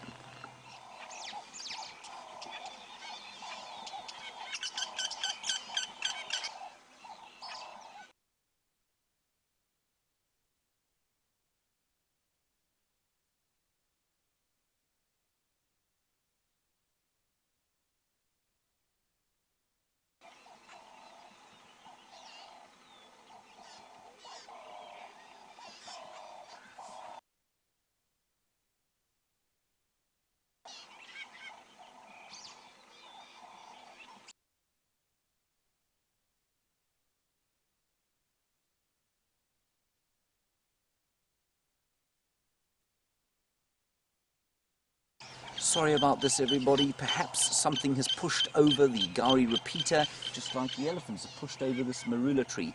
Our technical team is rushing around madly trying to fix it, and we'll be back with you as soon as we can.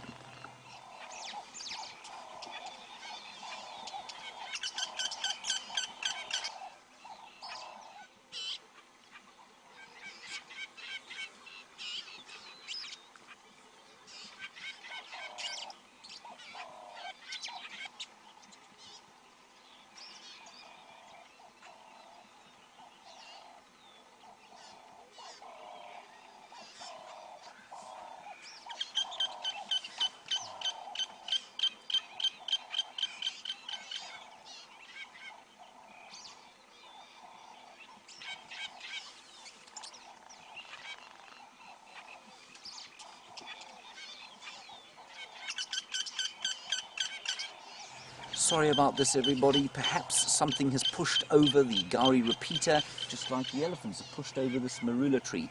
Our technical team is rushing around madly trying to fix it, and we'll be back with you as soon as we can.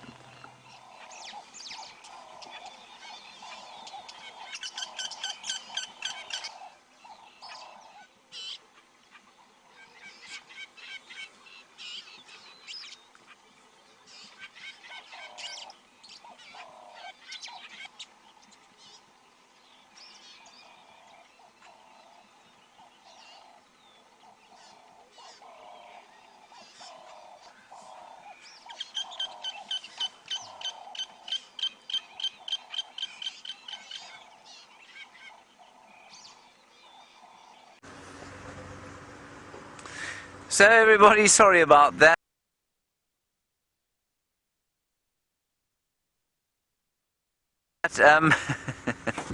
It's going to give me great pleasure to tell you what I'm now going to tell you. Brent Leo Smith is currently in the final control, and to his credit, he's trying to get hold of Arathusa. We're trying to get it, initiate a system where we can talk to them without actually having to be there. But he commandeered one of the radios in the final control and managed to seemingly destroy the entire stream. We're not sure exactly how he managed it, and I'm going to rag him, of course, consistently from where I'm sitting, knowing that he's totally unable to defend himself. He can just sit in the final control and steam as I blame him for what happened.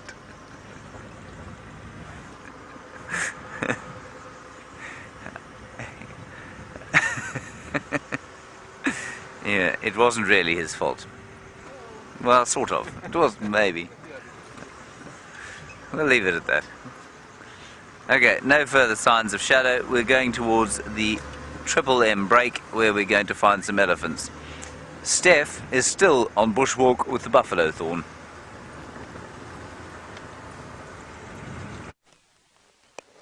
Welcome back to the bushwalk.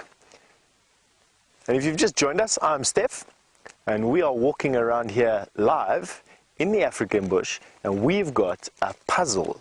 And it's a puzzle that even myself and Herbert, with all our combined experience and all our combined knowledge, can't yet fathom. We don't know why this is the puzzle.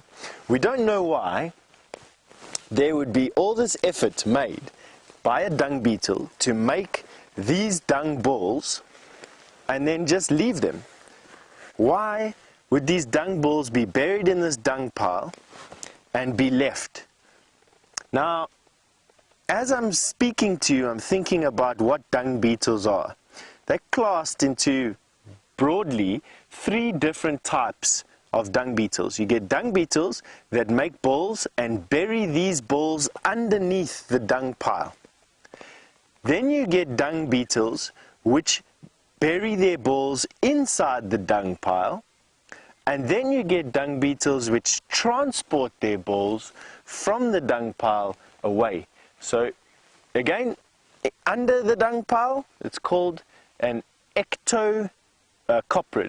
Inside the dung pile, an endocoprid, and moving away from the dung pile, a telecoprid. And I think what we've uncovered, and this is just what I think we've got some endocoprids. This is a dung beetle that's buried his ball in the dung pile, and inside here is an egg. And inside this dung ball would be an egg. The larvae would hatch at some point, would feed on the dung that's compressed inside this ball and come out as a dung beetle. However, and this is the however part, I've never before found dung balls this size inside a dung pile. And so that's the puzzle. I don't know why. Why would a dung beetle spend all this energy to make a dung ball and then not bury it or not take it away, especially of this size? So good puzzles this morning. I don't know, I'm going to have to give it some thinking. If you want to join in my thinking, you're welcome. You're obviously welcome to send through whatever comments you have, or if you do find out something about that, send it through to questions@wildearth.tv or use the hashtag Safari Live, and I'll try and share it with as many of you as I can. Right, let's carry on going.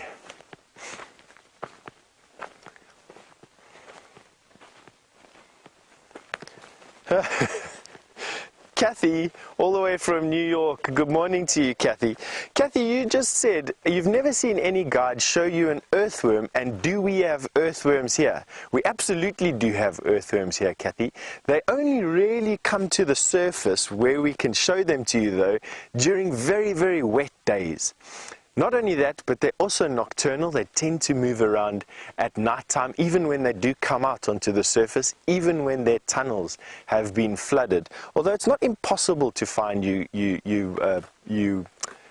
earthworms, Kathy, all we need to do is dig to where there's water, and then we should find you an earthworm or two.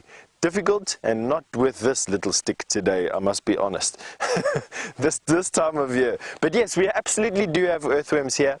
As to showing you why we don't show you, generally it's because they're nocturnal for the most part and only really come out of their subterranean tunnels when they've been underwater for an extended period of time.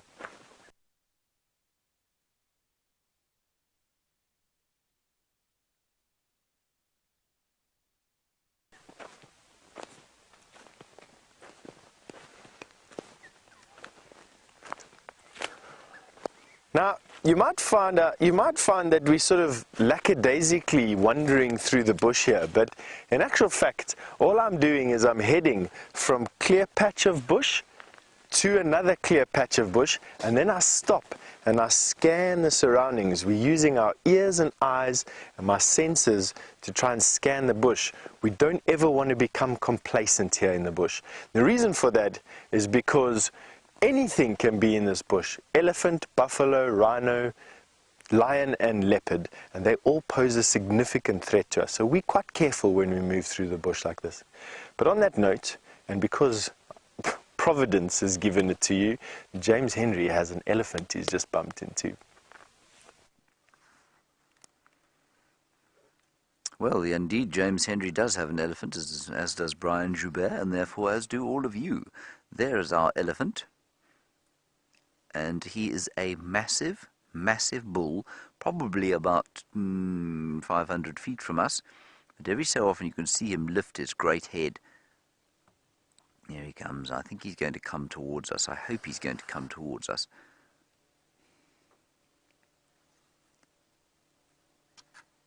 And I reckon he's probably about as big as he's going to get. He looks like a well-old elephant, probably at least 45 years old.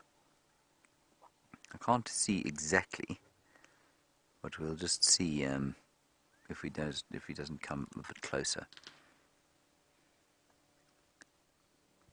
You can just hear him breaking his meal, enjoying his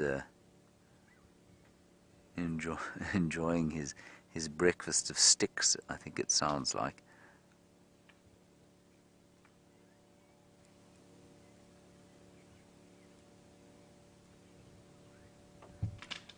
But it's just turned into one of those beautiful winter's mornings when there's a little bit of nip in the air, but the sun is warming us, and I've no doubt that that elephant is enjoying the sun almost as much as we are.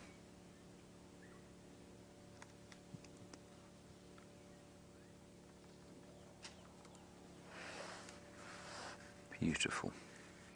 And of course this time of the year, a challenge for all animals, but especially a big animal like this, It's not easy for him to find sufficient to eat. And of course, he's got such a massive mass to maintain. Here he comes. Weighing in at 6 tons. And you can hear you might not be able to hear it, but there's a great deal of crunching going on. And that crunching, of course, is because he is moving bark or stripping bark from probably bits of combretum wood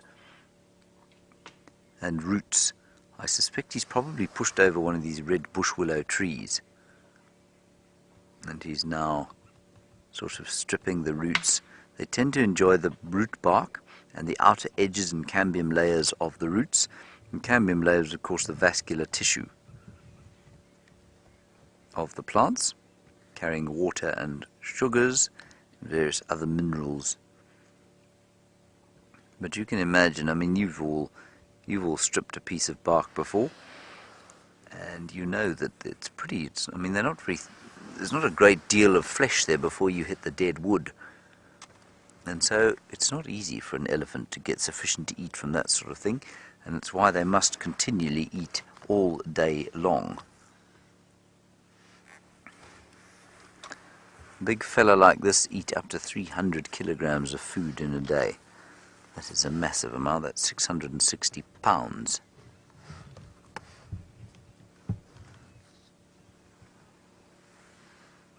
But he doesn't look like he's going to come any closer for now.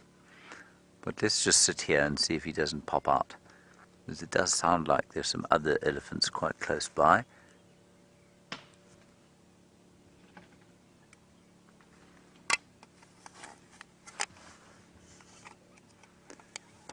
Keeps looking like he might step forward, but I think he's behind what he's eating.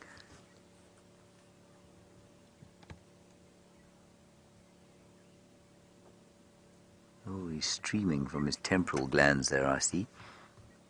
So something's got up his nose. He might be in must, he might just be irritated, he might be nutritionally stressed. He's had a fight with a lady. Causes me to stream from my temporal glands.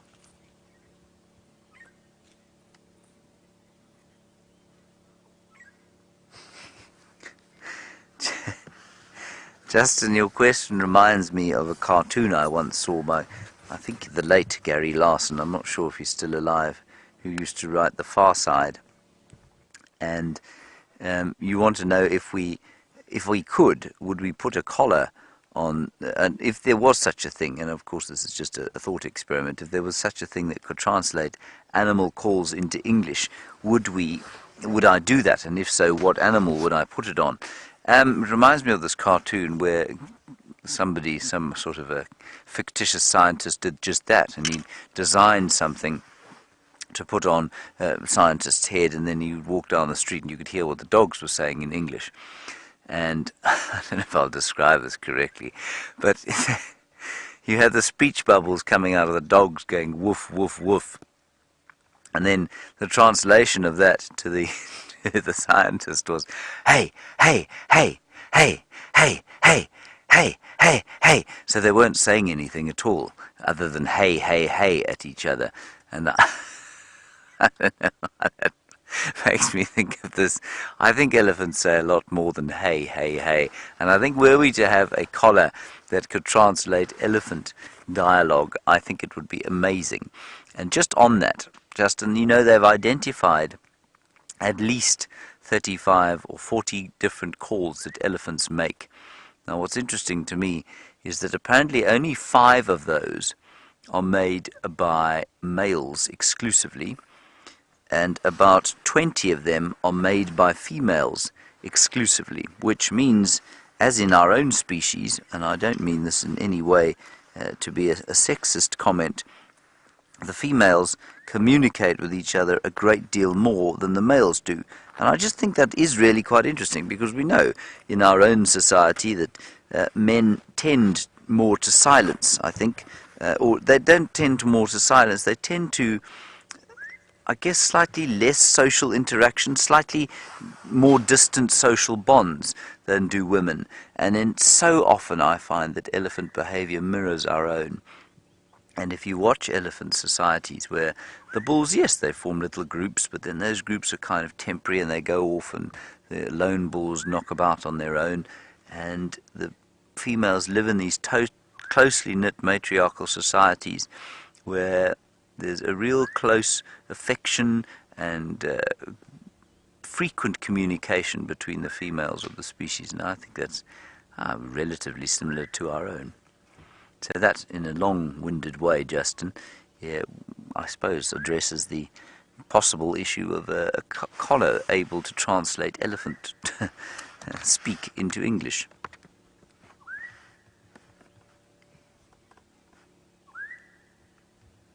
I often wondered, these people who say they can speak to animals, and I'm not for one second saying that they can't, but how it is or in what language the animals talk to them, or how they get an understanding of what the animal's saying. I mean, what happens if it was a leopard that grew up in India, for example, and you didn't speak Tamil or Hindi?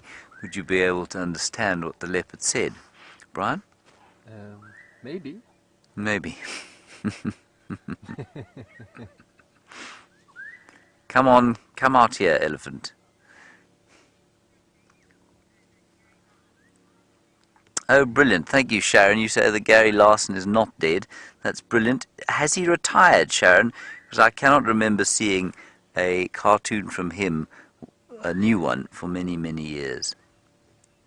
And if you don't know what The Far Side is, everybody, by Gary Larson, go and have a look. And Safari Dean apparently has posted that that dog and scientist with his dog translator head on Twitter. Check it out. It's hashtag Safari Live. Hey, hey, hey, hey, hey, hey. And he retired, gee whiz, 11 years ago.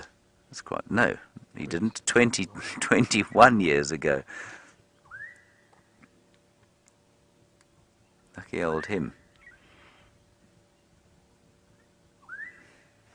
Alrighty, I don't think this fellow's going to come any closer to us. I think he's far too intent on his bushes. So let's go forward, see if we can't find something else. Marvellous sighting, that. Love seeing an old bull like that. It's so peaceful to watch an elephant bull just feeding quietly. Now there's an oriole called... Oh, we never see these... Oh, you stupid bird! It goes...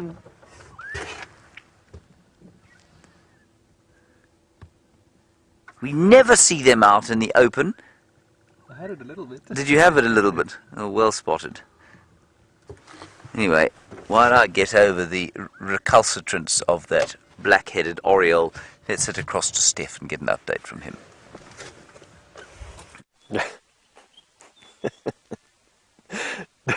I must say, I have much empathy for James. I really feel his pain. Him and I have the same sort of repellent nature to things that are around us that are generally considered of high safari value. And, you know, James and I live the same pain every day. That's probably why I like these smaller things. They can't run away or fly away as fast. Now, we've got another riddle. And what this riddle is I know exactly what made this. This is a bagworm's home. Now, bagworms are caterpillars that build these funny little homes out of anything that they really find in the area. They then suspend it by some silk. Let me see if I can twist it so you can see the silk. They suspend their home from a silken thread. You can see that it wobbles. They generally always wobble like that. And they have the entrance to their home at the bottom. That is where the entrance to the bagworm's home is. Now, he's obviously in this cold weather. This bagworm has closed up the entrance to his home. But here are two things that I have as the riddle. Here's my two questions this morning. Is that, A, this bagworm seems to have used a lot of very tight silk to bind his home together, and I'm unable to decide what his home is made of. Generally, bagworms build their homes out of sticks and thorns, and those are attached to his silken home on the outside as a sort of plastering or as a sort of tiling on the outside of his home, and that gives it protection and rigidity. This particular bagworm looks like he's made his the substrate that he's made his bag out of on the inside and then covered the outside with silk. I don't quite know why. I don't know if these sticks have fallen off, and I don't know what bagworm did this. There are many bagworms around the world. You probably have, where you stay, you have a whole variety of bagworms. So where you are, you can go and research what bagworms you have. And perhaps one of your bagworms has a very similar bag to this one. Now the other question is literally just to fill in my ignorance. I still don't know what bagworms eat. I have a feeling that bagworms are carnivorous worms, that they catch prey and eat them. I have a feeling that they are carnivorous. However, I don't know that they're carnivorous. So you're welcome, if you want to, obviously participate with me in this. I'll share your answers with everybody here. Send your answers through via email on questions@wildearth.tv, or share it on the hashtag Safari Live, and I'll obviously give you whatever answers I can find. Anyway, let's carry on. We're finding a lot of interesting things today. Dave, I think carry on with that. I'm going to go around here.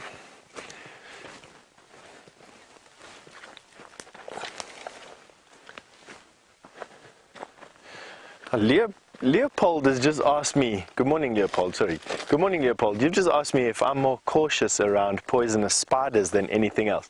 I think I have a healthy respect for poisonous spiders, Leopold. I also have a healthy respect for poisonous snakes. I don't touch either. So I won't touch a poisonous spider with my hand, I won't touch a poisonous snake with my hand.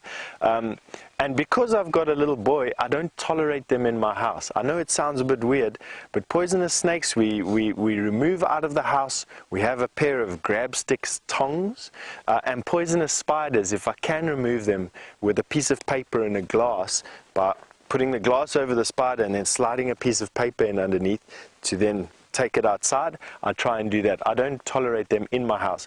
Almost any other organism is welcome to live in my room, in my house, in my backpack, just those two not. And obviously a good question now would be why. The why is that for many of these species of snake and for many of the species of venomous spiders out here, there is no antidote. And if you get bitten, there can be some dire consequences. You can lose functionality in your limbs, you can have respiratory and heart problems for the rest of your life. And I'm definitely not keen on any of those things just because I want to poke something with my finger. So hopefully, Leopold, that answered some of your questions. Now Dave, watch out for this. This is what they call a wait-a-bit bush. And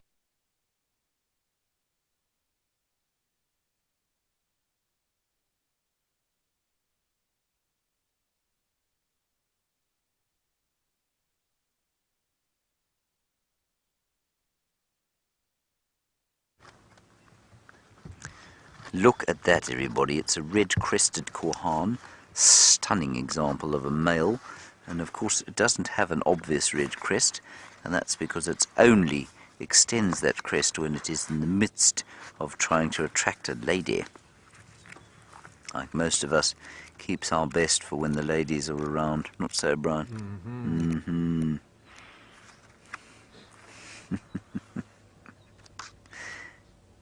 And it makes the most amazing display. The male, what he does is he's known as the suicide bird because he starts going, he goes, and he flies straight up into the air, folds his wings and drops to the ground. And if he's very clever, he'll open his wings before he hits the floor. But some of the young ones apparently ain't so good at that, and they they forget to open their wings, and then they get a headache. But like Brent Leo Smith falling out of his tree yesterday. And now many of you wouldn't have seen this, of course, because this was during our rehearsal. But Brent situated himself in that big torchwood tree that many of you will know, Nicky Austin's favourite tree. And there he was sitting, perched like a, well, one like a sort of an explorer of old, surveying the landscape. And unfortunately his descent was rather amusing because he slipped. And then, uncontrollably, his face went pale white, his mouth dropped, and he fell out of the tree. And we did a slow-motion replay of this whole thing, and the poor fellow fell. I mean, he's very lucky he didn't damage himself, but he fell about 3 meters, which is about 9 feet. And if you would like to have a look at it, well, I think you would like to have a look at it. So here he is.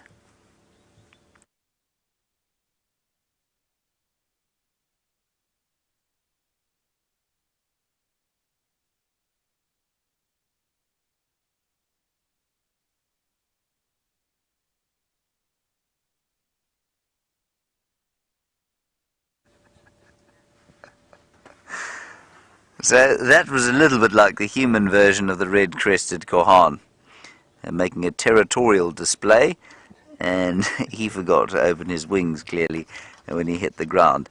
Now I don't know how he managed not to hurt himself there, but it was quite impressive. It says quite a lot for his athleticism, I think. Anyway, let's carry on. I'm giving up in this area of shadow. We're going to go off to Buffelshoek Dam and see what we can find there. Those lions were heading that way. We did have, Jamie of course had those 2 lionesses there yesterday morning, and then 1 lioness yesterday evening with the 2 males.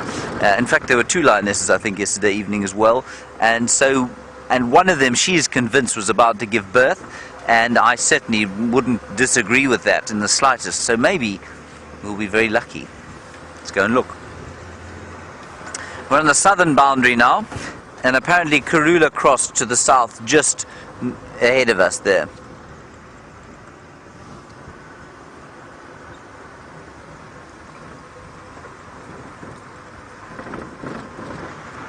Sandy, a lovely one from you, and a very sort of, I mean, I don't want to say common, but a very, it's a very human question, this, obviously, but it goes to the sort of crux of our nature, I think. You say, are there any examples of animals of different species joining each other and sort of having some kind of form of companionship? And I think that comes from the fact that we like to do that, don't we? We love to have some form of companionship with animals, and I find that amazing, and I'm not sure what the reason for it is, why we have this enjoyment and desire of a relationship with other species, but it is fascinating. I don't think there are many animals that have it. I think there are a few examples that tend to be anomalies, and I mean, you get the most obvious example out here, I guess, would be a wildebeest bull, for example, living with a herd of impala. And that bond is a bond of convenience.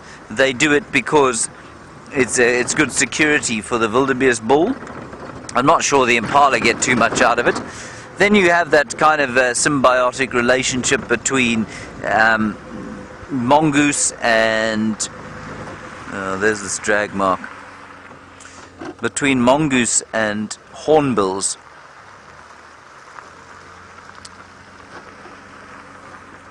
Oh, look.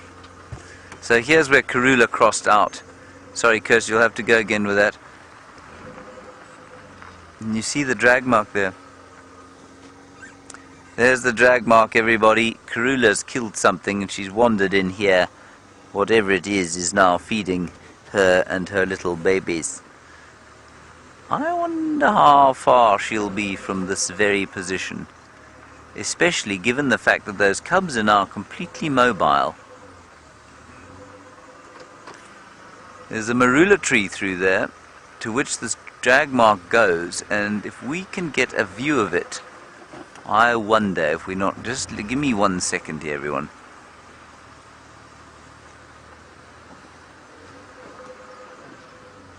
Let's just keep an eye, because we have the super zoom camera, and we might be very lucky.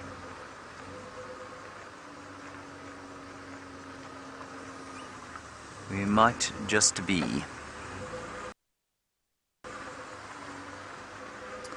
We'll keep a lookout through here. So I was just talking about the mongoose and the hornbills, and they do have a relationship with each other. in so much as, you know, they hang around together because it's a marriage of convenience. The mongoose dig things up that the hornbills can eat, and the hornbills kind of play a security guard role. No, I don't see any. They're not far from here. It's going to be worth driving up and down this road every so often, just having a look-see. Ah, there they are. Well, there's a vehicle looking at them. Whether we'll be able to get a view or not, I don't know.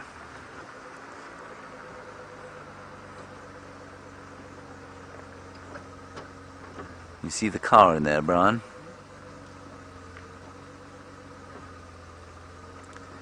You know what? They're not on the termite mound.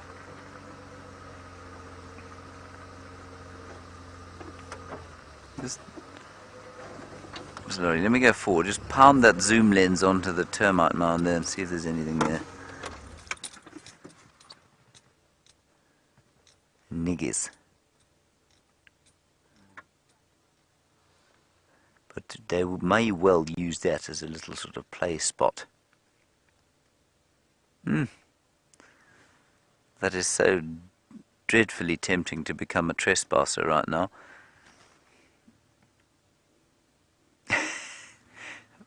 The vehicle's moving. They're just the other side of this mound. The vehicle inside there is moving, and they're all kind of looking just to the right-hand side of the mound there.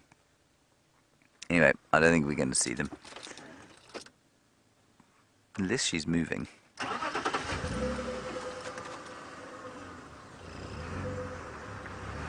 Sorry about that. That was very close, wasn't it? Could have been great fun. Anyway, in terms of an actual bond though, Sandy, no, you know, in the wild, it's so I don't think it happens. You get these anomalous things where, like, a lioness will kill a baboon and then adopt its child for a while. Normally the child will then be, or the baby will then be eaten by another member of the pride. But very few interspecific bonds where animals actually actively live with each other. You know, there is one. I've got a really good example of one. There was at Mombo in Botswana, which is in the Okavango Delta. Other way around, the Okavango Delta, which is in Botswana. At Mombo, they had a single wild dog.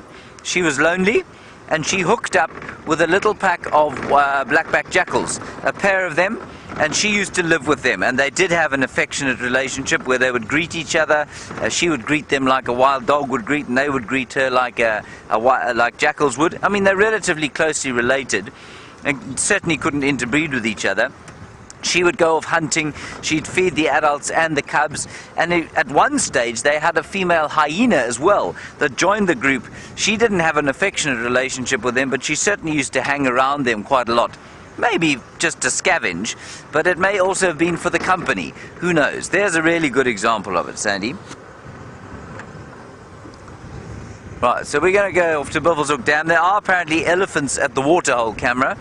We're sort of equidistant between Buffelshoek Dam and there, so I think we'll go to Buffelshoek first, have a quick look for the lions, and then we'll see if we can't bash back for the elephants.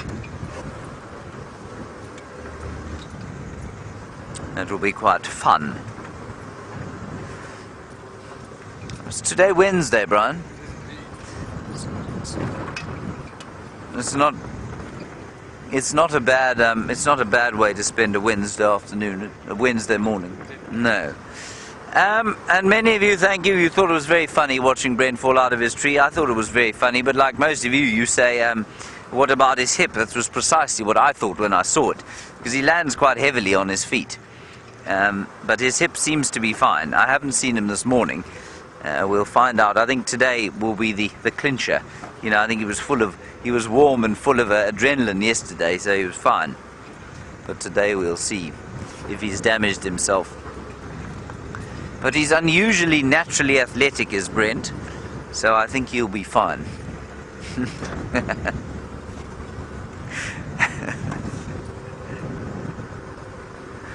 Right. Stefan has managed to find a predator of some sort, a poisonous, venomous predator that is dead.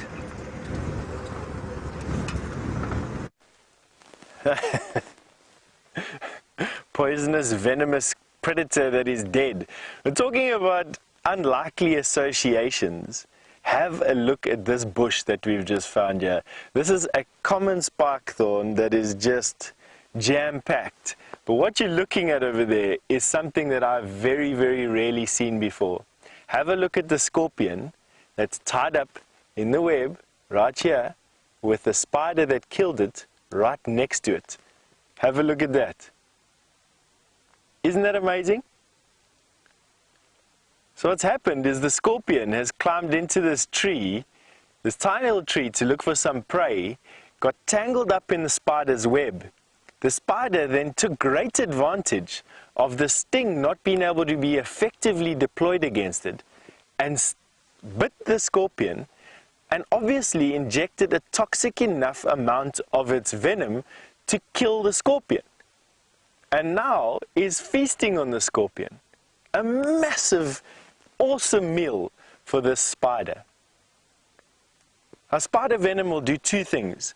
Spider venom, when it's injected, not only does it get injected by these two big fangs, which would be like me sticking my stick into Dave's torso, but also the fact that the spider then envenomates the prey, which immobilizes it, in this case killed a scorpion, and in the second case starts to digest the inside of the scorpion's body, which then liquefies it, allowing the spider to use its mouthparts to then suck out the juice of the liquefied body. And that is exactly what's happening at the moment. That spider's probably needing some time to liquefy the insides of that scorpion's body. But isn't that just incredible?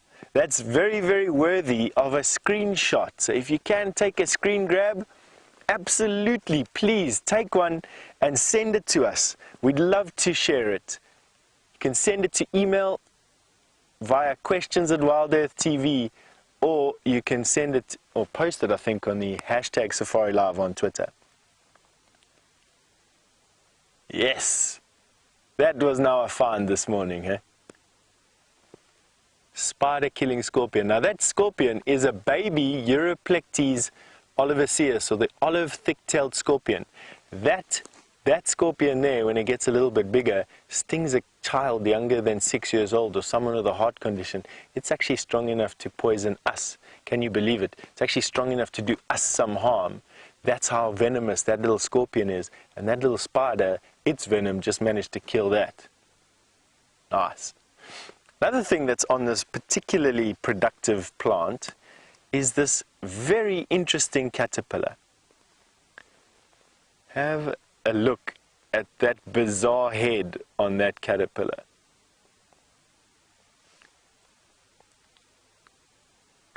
Isn't that the weirdest thing you've ever seen? Now, I don't know what caterpillar that is. To be honest, I have actually seen this caterpillar in my moths book. I just cannot for the life of me remember what moth or butterfly this turns into.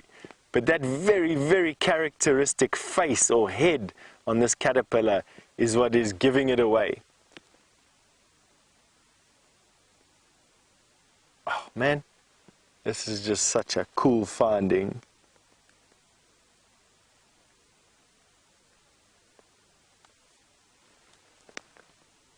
Alright, looks like something out of an Alien with some mask on it. Back to that view. Lots of things going on this bush.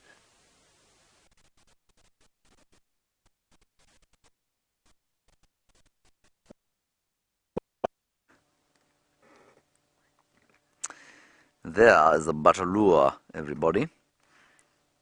And he's very unfortunately silhouetted by the brightness of the sun.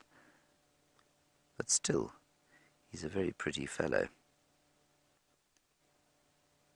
I was going to take a photograph, but I'm afraid the light is too much behind him.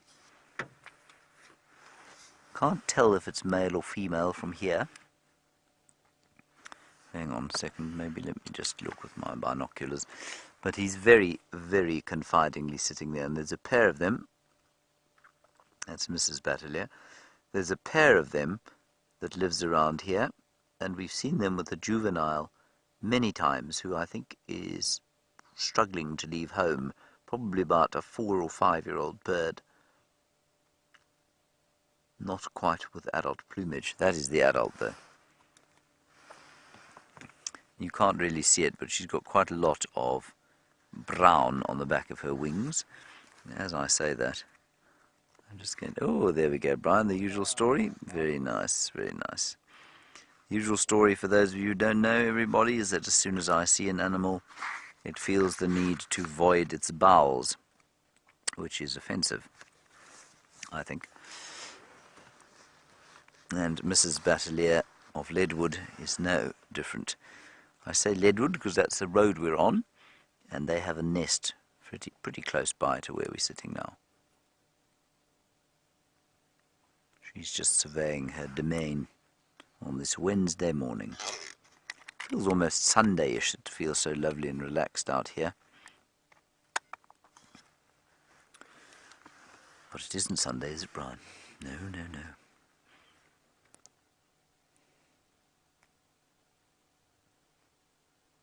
Stunning. Let's just try and see if we can't get around her, and then we can get a better look at her lovely red face. Oh, hang on, Ephraim's calling me. Go ahead, Ev.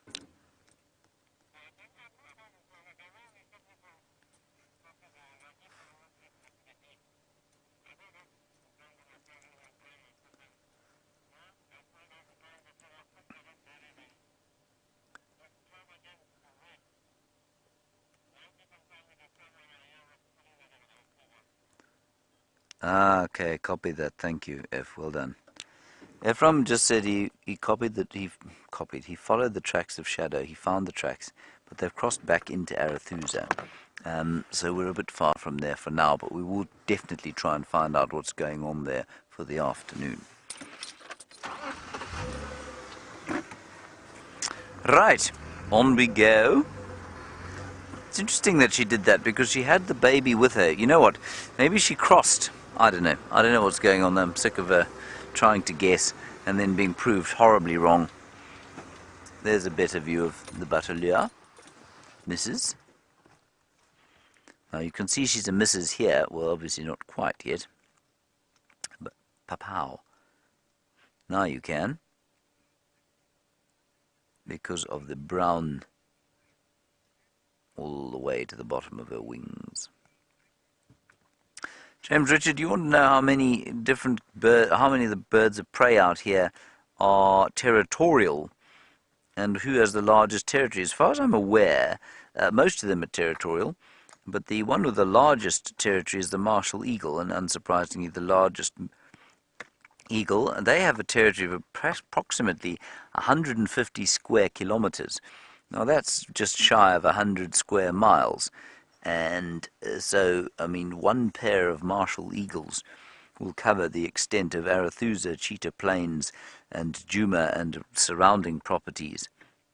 And that's why we don't see them that often.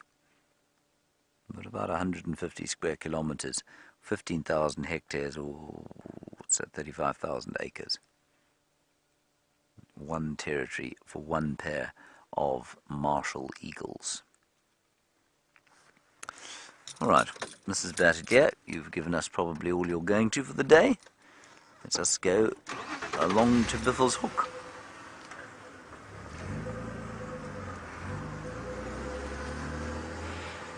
We might be lucky and find those lions there. Who knows?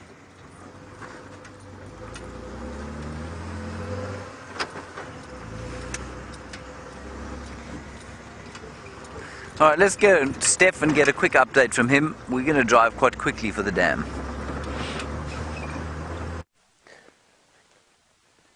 We're actually still in this area with this very funny caterpillar and this spider that's managed to catch the scorpion. We haven't gone anywhere.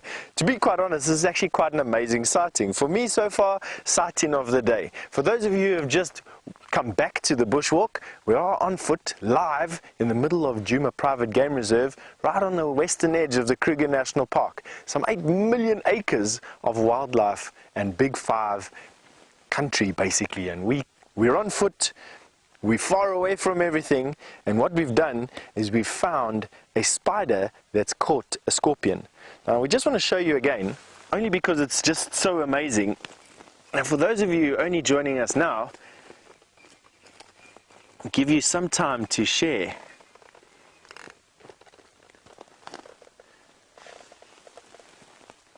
Alright, I'm going to try and reveal it to you over there. There you go. You can see the spider has now moved slightly with me just shaking that bush a little bit. But you can see her legs sticking out the top, just above that scorpion that's now suspended in her web. And I have no doubt that the scorpion was unintentionally caught. The spider did not hunt the scorpion. I think the scorpion blundered into her web. What was lucky for the spider was that the scorpion's tail probably got caught in the web, and she was able to approach the spider from the side, staying away from its pincers, and envenomate it. That would have caused the scorpion to die, and then she was at leisure to sit and feed on this most brilliant meal that she's got for herself. Additionally, we've also got this awesome caterpillar that's on this leaf. Have a look at this caterpillar. Looks like he's got a mask on.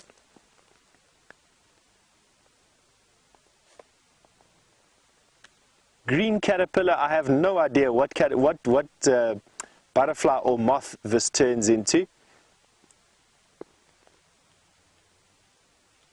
But I have seen this before. I just have a memory, a vivid memory of my butterfly book having a picture of one of these caterpillars in. And I definitely at breakfast this morning are going to pull out my reference book when I get back to camp and go and have a look for what this is. First one I've ever seen though. I mean, I've been doing trails in this part of the world for the last 17 years.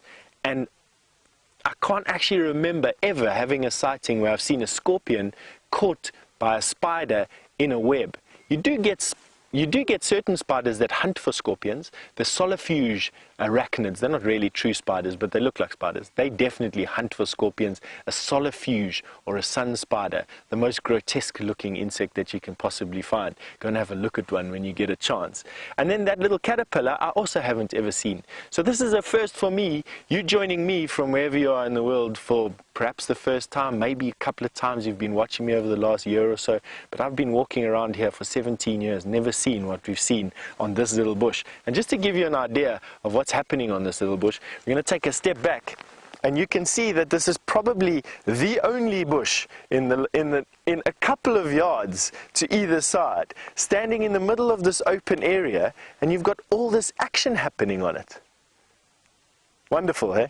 Amazing what's happening in all these bushes around us. I mean, it just makes me want to stop and just sort of stick my nose into everything here, but that would be incredibly boring for you to watch. So we're going to carry on walking down this game path. We're actually on a game path here. Now what a game path is, it's a path that animals use from an area to another.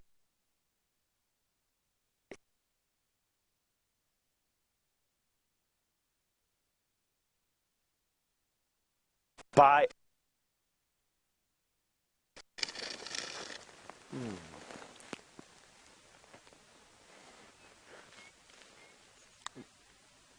Right, here are their footprints. I'm going to demark.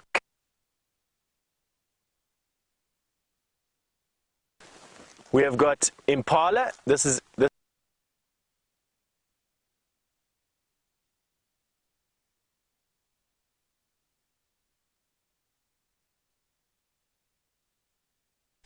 an elephant that's walked on this game path. That's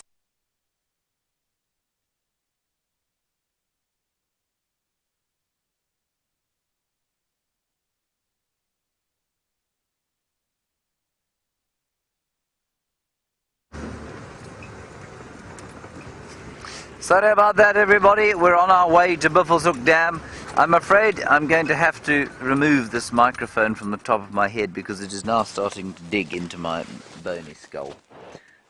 There we go. Oh,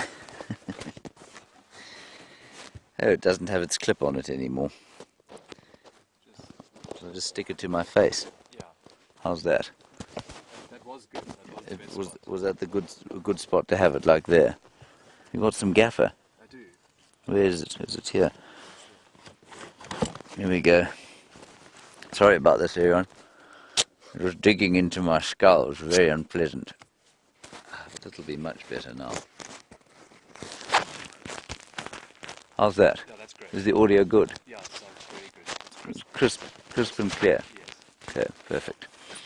Right, on we go. I'm like Britney Spears in concert. Just better looking, yes. I'm glad Britney doesn't have facial hair. She'd be infinitely less attractive. We're still driving towards Birmingham, everyone. I'm truly not sure what to do with this microphone. I suppose I could just gaffer it to my clothes rather than my face. But you see, you can't see my face unless I look at you. If I look at you like that, you have no idea that I have a fluffy thing attached to my face. Now the lions this morning started heading east from over there, and so with any luck we'll bump into them again. They came through that thick drainage line towards Birmingham Dam and towards this horrific road.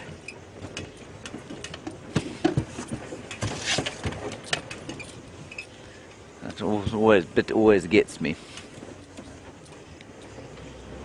And maybe those lady lions as well, specifically the one who we hope has given birth.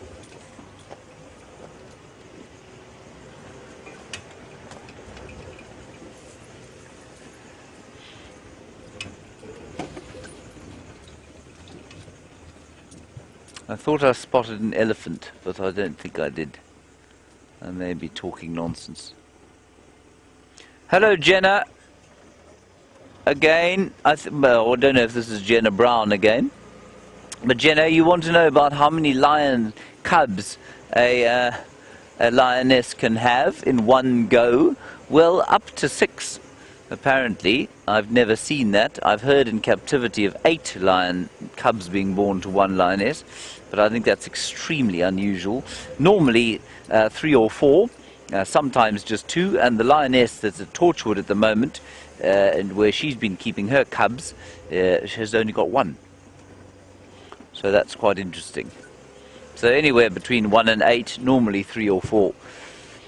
I'd say 2 or 3, much like with leopards, is a good number to have, depending on the size of the pride, because of course it's not easy to keep them all alive, and it certainly helps if there are 1 or 2 lionesses in the pride who are lactating, and that helps them look after all of them.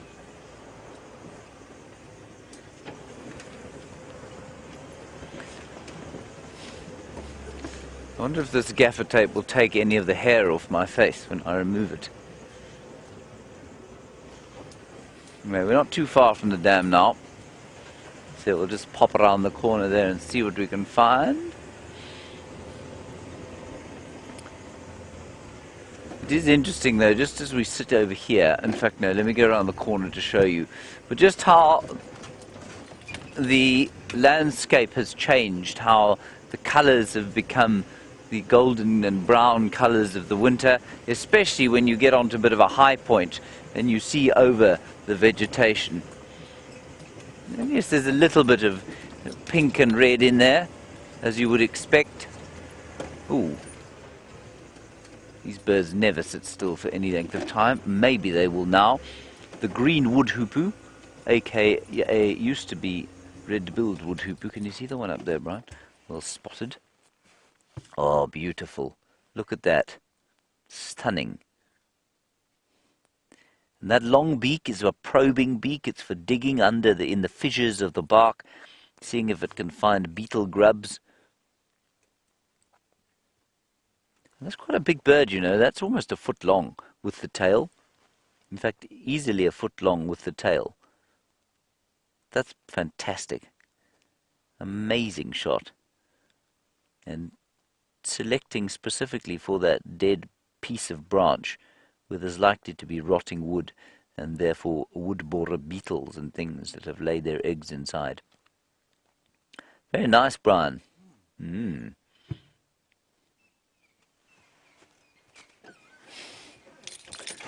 Just nip round the corner here and try and get a view out to the west to show you what I mean about the vegetation.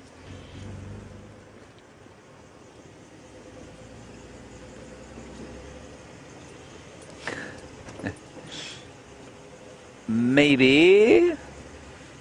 No. Yes, here we go.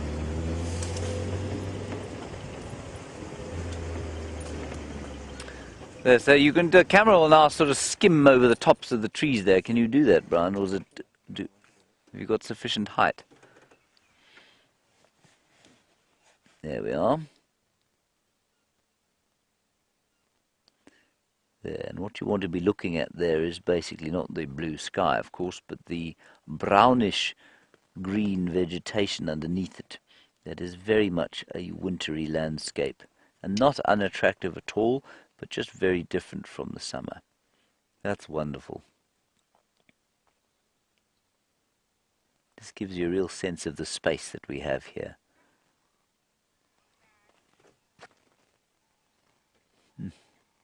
Wonderful. Justin, nice one from you while we drive along to Bivelshoek Dam. I've now got spider web stuck in my microphone attachment. You say, how bad is the deforestation in South Africa? Justin, relative to the rest of the world, not very bad at all, you know, but that's largely because we don't have forests, really. There are very few actual forests in South Africa, some along the mountain ranges, which have been, in some areas, denuded and deforested so that exotic plantations can be planted, and that's a bit sad. But there are pockets of mist belt forest and sand forest that are very intact in this country, but I suspect that we haven't had, ooh. That's a grey-hooded kingfisher, and it shouldn't be here. No, it's not a brown-hooded kingfisher. It should be here. That's a beautiful shot. That's fantastic. Well done, Brian. It's one of the only colourful kingfishers that does remain through the winter time. With its halcyon blue backside. Oh, absolutely amazing. Did you notice that, everybody? Batelier and kingfisher void their bowels on sight of me. Stunning. So that is the brown-hooded kingfisher. I should put this on my jacket now. It's starting to fall off my face. I think this is a good idea, actually, this head thing, but we may just have to modify it slightly so that it doesn't bore into my skull. Don't you think, Brian?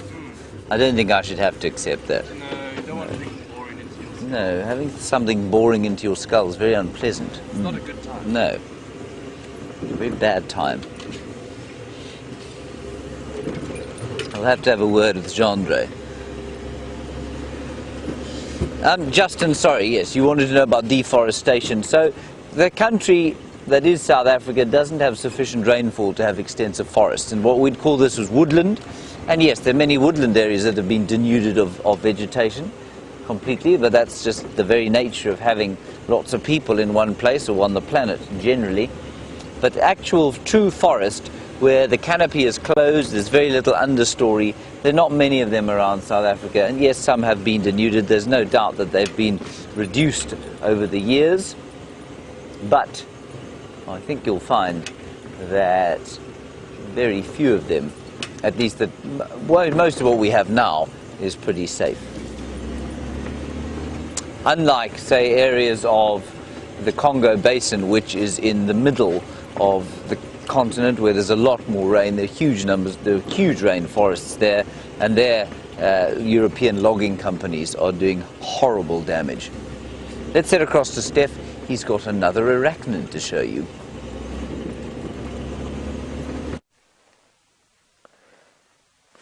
Alright, so welcome back to the bushwalk here. You with myself, Stef, and what we've done is we found you another patch of bush that's seemingly got nothing in it. Except for one little thing. that we found very, very interesting is that this little ball here is the egg sac of some spiders. And when we had a closer look and found the web, here's the web, and look at all her babies. I'm going to put my grass right there. You'll notice these little balls. Now, it might take us a bit of time just to get some focus. Dave, can you see them? Yes. All the little spiders, there must be close on 100 spiders inside here getting warm in the sun. And you may not think that they're spiders, but have a look when I gently, gently blow on this. Watch here.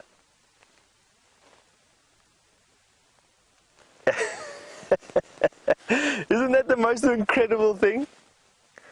Now obviously you get spiders that live in communities, like you get baby spiders, and obviously baby spiders before they get big enough to fly away, and I'll go into that in a second. But you do get spiders that live in communities. Spiders that live in communities are able to hunt larger things and overcome larger prey, and obviously share in everyone's, or everyone as a contributing factor. I don't think that this is the case. I think that in this particular case, we don't have a community web spider. We've just got spiders that have hatched at this time of the year, as unbelieving as that even sounds to me. They are spending their first couple of hours, they were probably hatched last night, spending their first couple of hours just warming up in the sun. What will happen then is these spiders would one by one crawl to the tops of these grass stems here, and then balloon. They hunch their back over, and they let out a stream of silk into the wind, which eventually creates enough drag on that piece of silk to whip the spider away. And that's how these spiders spread through the bush here. They go to the top of the grass, they let go the streamer of silk, and then boop, they pop off and they float into the wind. And I do know that balloons that have gone up into the upper atmosphere with collecting boxes and collecting baskets have found ballooning spiders just like this, high up in the atmosphere, far higher than what we fly the Boeing 747s or Airbus A380s or whatever the latest acronym is for these massive airplanes we see flying overhead. But isn't this incredible, hey? A nest of young spiderlings getting warm in the sun. There you can see them all at the tip of my grass. I'll try and see if I can put it in. There we go, into the middle of them. A bunch of these little spiders. Have a look at them all moving inside there. They have actually, in actual fact, ecdiced for the first time. These here are their exoskeletons from when they first came out. Yeah, they're all coming up to see what's disturbed. Let's see what they do. See, they're all coming to see what the disturbance is. Coming to see if it's something that they can eat. No. Wow. That is really, really awesome. Very, very glad that we could show that with you, most definitely. Alrighty. Now, it's going to take us a bit of time to get the backpack back onto Dave's shoulders. We've taken the backpack off so we can keep it straight next to the tree. And because of that, and we don't want to shake you around too much where we are, I'm going to send you back over to James.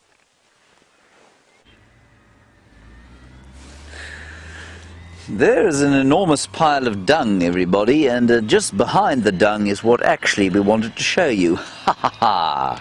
Kirsten thought we were only looking at dung. We're actually looking at a lioness. There she is. It's the same lioness, I think, that Jamie had around here yesterday evening. And I'm afraid in the background, of course, the sound of a major mining excavation going on, because we are right near Buffelshoek Dam, which is being modified at the moment. She doesn't seem to be vaguely affected by it, but she is lurking around this drainage line to the east of the water. So I've no doubt when the earth-moving equipment stops, she'll move down to the water and have a drink. I wonder if, I don't know if she actually gave birth. I doubt she gave birth last night if she's lying here. But it's possible that she did somewhere in the drainage line, in the little sort of alcoves that exist in this dry riverbed that runs away from the dam. No, she's not doing a great deal, is she, Brian? No. She did look up once. Erlene, good question, to which I'm not sure I know the answer, but I think I do. You say, have the Birminghams been introduced to their cubs yet? I think they have. I'm pretty sure that a male was seen with the Torchwood female and her cubs. That's the Nkuhuma lioness and her cub. I think they have seen a male there. I know male tracks have been in and out there continuously, so I think it's very likely that those males, or at least one of the males, has met. It's his or her cub, not his or her cub, his or his brother's cubs. I'm not sure about the other ones, because we haven't seen the other ones yet, and we think that they're probably not too far away. When you turn your head, you lose the audio. You can't hear me when I turn my head. Okay. How's that? That's great. Is that fine? Perfect. Shall I just, maybe this? Now there we go. Now it's okay. Now we're talking. Okay. So now, I mean, my audio won't be muffled at all. No. Yes, okay, that's the winner. Good. Let's have a look at the lions. So we've got those other two males, and basically, these the other two cubs, we think, born to that other lioness, and we think that she's in the drainage line almost exactly where those two males walk today. So it's possible that they are actually lurking around with their new offspring there as we speak.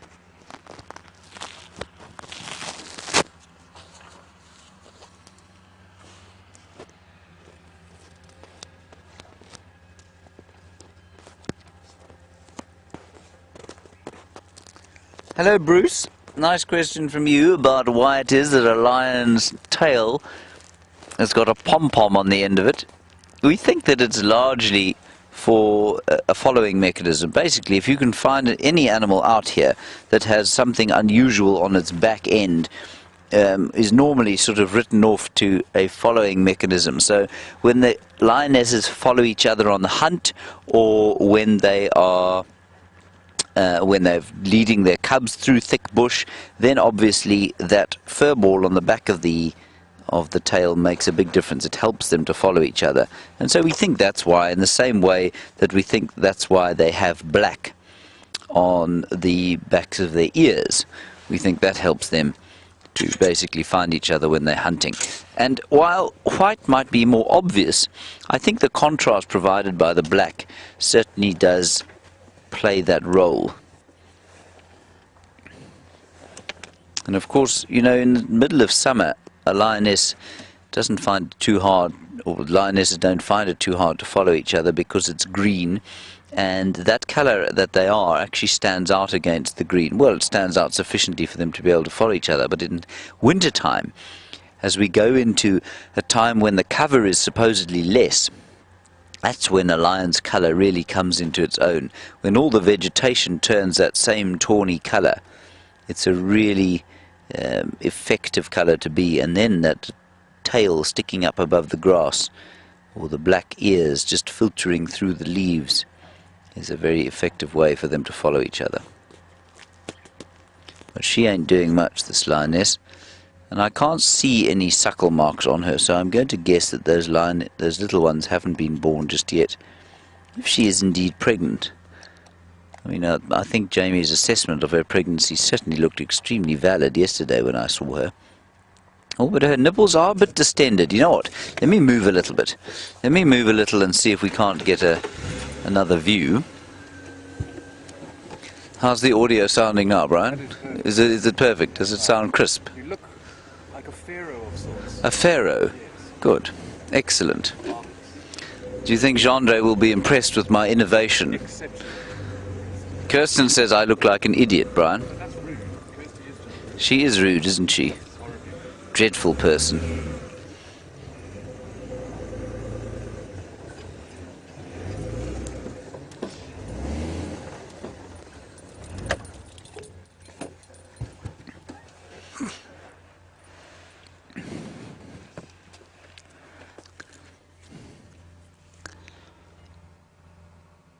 Now I see there. Well, no, there's no suckling going on there. They may be a bit swollen because she's lactating. Now we know that lionesses go into what we call a state called a false estrus.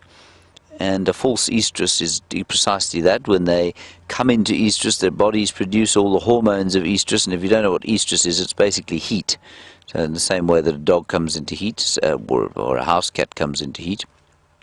And James Richard, you want to know what would bring a lioness into false estrus? Well, it's normally other males, of course, which I think we've been through with sort of the Birminghams. These lionesses went into a false estrus period when the Birmingham boys took over this area, and because they were in a false estrus, they didn't conceive when they were first mated with.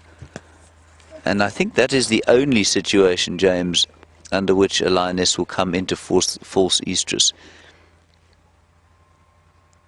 I don't think that there are any other sort of circumstances under which she might. You can hear a squirrel alarm calling off to the sort of right-hand side of us, which is basically behind your head if you imagine yourself in a 3D environment. Might be worth just going to have a little look there. Anyway, let's leave this lioness. She's fast asleep, doing not very much at all. Very nice that she's still here. I think it's going to be well worth coming back to visit this area this afternoon once the vehicles have stopped their excavating, because maybe those males are going to come back. I'm pretty sure the two males we saw this morning were the two that were knocking about here yesterday. Good luck, lioness. Don't get up on our account. While we get out of here and I perhaps reposition my microphone, let's head across to Stef on Bushwalk. Can't exactly say that I've got something any more interesting than a sleeping lioness, but lions, you know, that's what they do. They're active the whole night, they sleep the whole day. But in this particular patch really caught my interest. When we were walking down here, these roots caught my interest. It's a pretty robust root. I mean, let me put my...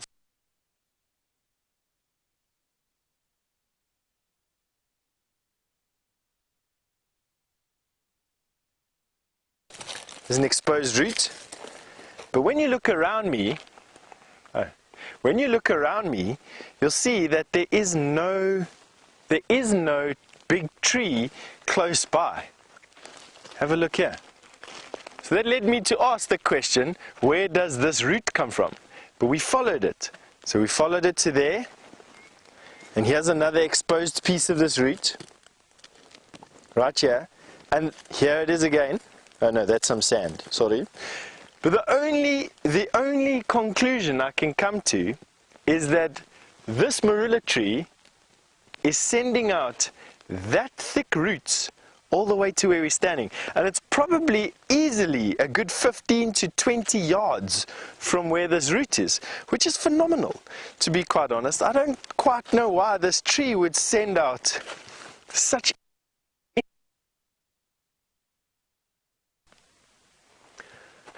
Right here where we're standing. I mean, obviously there must be something underneath the ground over here that is stopping the roots from going down. That can be two things. Either it's too wet, which doesn't sound like it's feasible this time of the year, but it could quite easily be. Either it's too wet, trees don't like to be drowned, or they've hit some rock. Underneath here there's some rock, and the tree can't send its roots down, it has to send its roots across and spreading out over enough area so that it gets enough water and enough minerals. It's the only two conclusions that I have as to why this marula tree has sent its roots out so far. And what we'll do is we'll walk a little bit of a distance away so that you can get a true scope of where it is. I might even count it out for you. I think this is probably close enough or far enough, Ade. Let me count it out for you, I'll show you.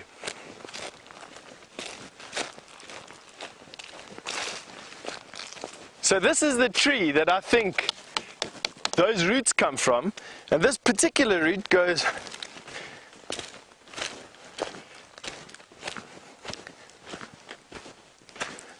12 yards away from the tree, and it's still thick. It's still this thick. Amazing. Truly just wonderful. And the only conclusion, like I said, that I can come to is probably water or rocks. Justin's just asked me how a game trail from a man-made trail. Justin, that's quite a good question. In an area where you've got lots of people walking, you could expect that some trails would be made between crops and fields, water, perhaps a shop and the local village, or a kraal or a feeding area for cattle. In areas like this, made are game paths between feeding areas and water. And the key differentiator for me would be two things: the lack of domestic cattle footprints and the lack of human footprints in an area. You just very rarely do you find domestic cattle inside.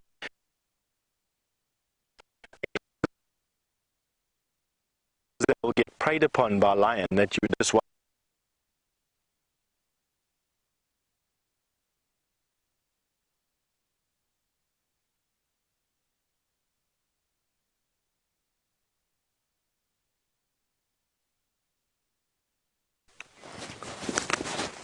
Nessus in Nkuhuma praat. We're back again, everybody. There's been a lot of crash cutting from the bushwalk today, and that's just because Steffi is pushing the limits of what it's able to do, clearly, and we have to do that every so often just to check what's going on. We're heading towards now the centre of the reserve. We might pick up on those two males again. Nothing turned out to be shouting, or it didn't seem to be obvious what those squirrels were shouting at, and we'll see if we don't quickly get you a herd of elephants before the end of the drive. I know that there are some still at the waterhole camera. I won't ever be having my microphone like this again, everyone. It's just that I don't know why, but I find it quite amusing to have it attached to my chin for the next few minutes. Mainly because I know that the final control is rolling their eyes so far towards the top of the ceiling that they're almost going to do a 180-degree turn. I quite enjoy it. I know you do, Brian. I mean, I think it's quite splendid. it is. And thank you all for your screenshots of my pharaonic beard. Here, we'll give you an opportunity to take another one. I need to look pharaonic though, don't I? What, yeah, just turn your head a little bit more, get in a bit of shadow. Oh, there we go. There's more rude comments coming from Kirsty. More rude comments. She said I'm not pharaonic, I'm moronic. She's so unkind to us, everybody. She's so intimidating. She intimidates the whole camp. Not so, Brian. I'm scared to speak up. Exactly. Don't say anything. Just keep quiet. Yeah.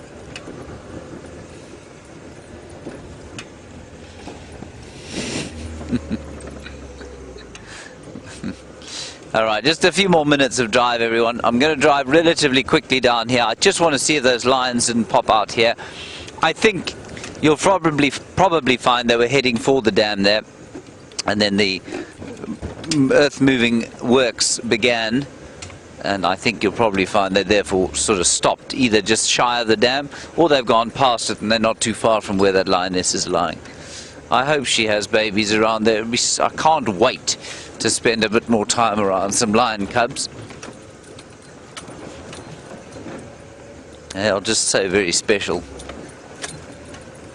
And as Jamie said the other day, we were busy postulating on why it is that Karula and Shadow, or specifically Karula, is seemingly spending time so far in the southern corner of her territory.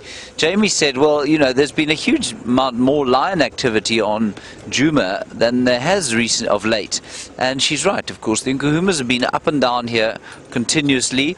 The males have been spending a huge amount more time on Djuma than they did for the first sort of, they've been around almost a year now. For the first, 10 months, they've probably spent far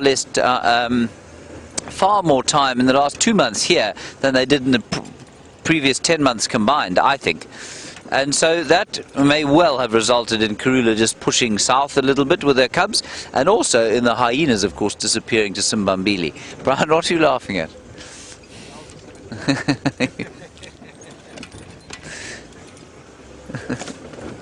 I've got entirely used to my new microphone position now. I think I might just stick with it. I do quite enjoy it. I imagine from where you're sitting it must look quite amusing. I can't see a difference, of course. Yes.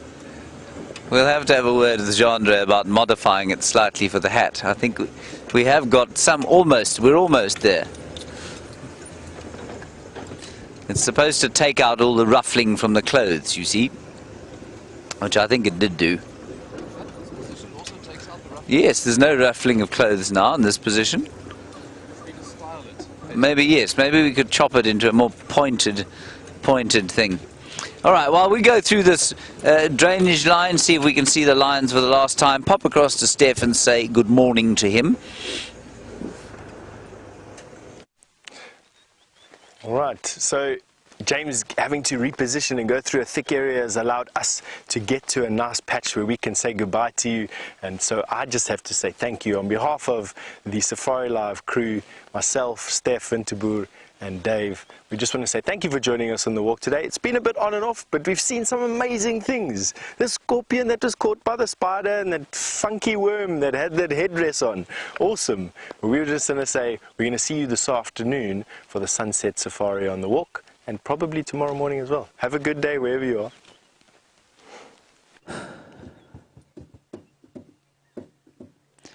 I've not heard Stef use the term funky before. Funky worm? I can't wait to see a screenshot of the funky worm. He's really loosening up his ass, Stef, isn't he, Brian? Using a term like that. This waterbuck, a little herd of waterbuck, are basically exactly where I thought the lions might have been wandering to. So clearly either these waterbuck are about to be devoured or the lions are not here. I think far more likely, given the lateness of the morning, that the latter is the case. Anyway, I think we'll enjoy our last 2 minutes with these waterbuck here. They're grazing peacefully in the sun. The white-browed scrub robins calling intermittently down the Mulwati drainage line. And it's all just rather peaceful and nice, isn't it, Brian? So peaceful. A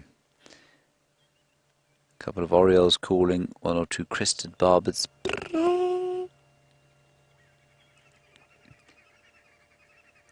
That you can hear there is the green wood hoopoe. Remember we saw him with his bright red bill in that little flock. But everybody, if you ever feel a sense of tension and a need to let go, I've got to tell you, a winter's morning in the Lowveld like this is possibly one of the ultimate ways to unwind completely. And that's why thousands of tourists come here year after year to absorb the peace of this ancient wilderness.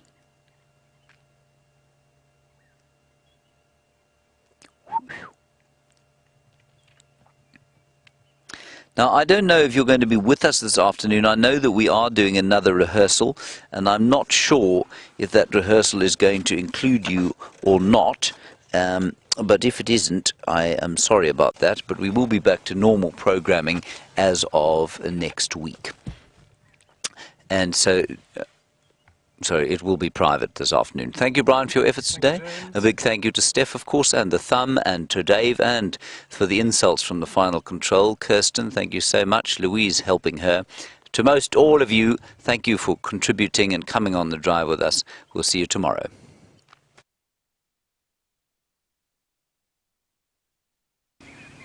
Stations located 2 male lions at Djuma Dam.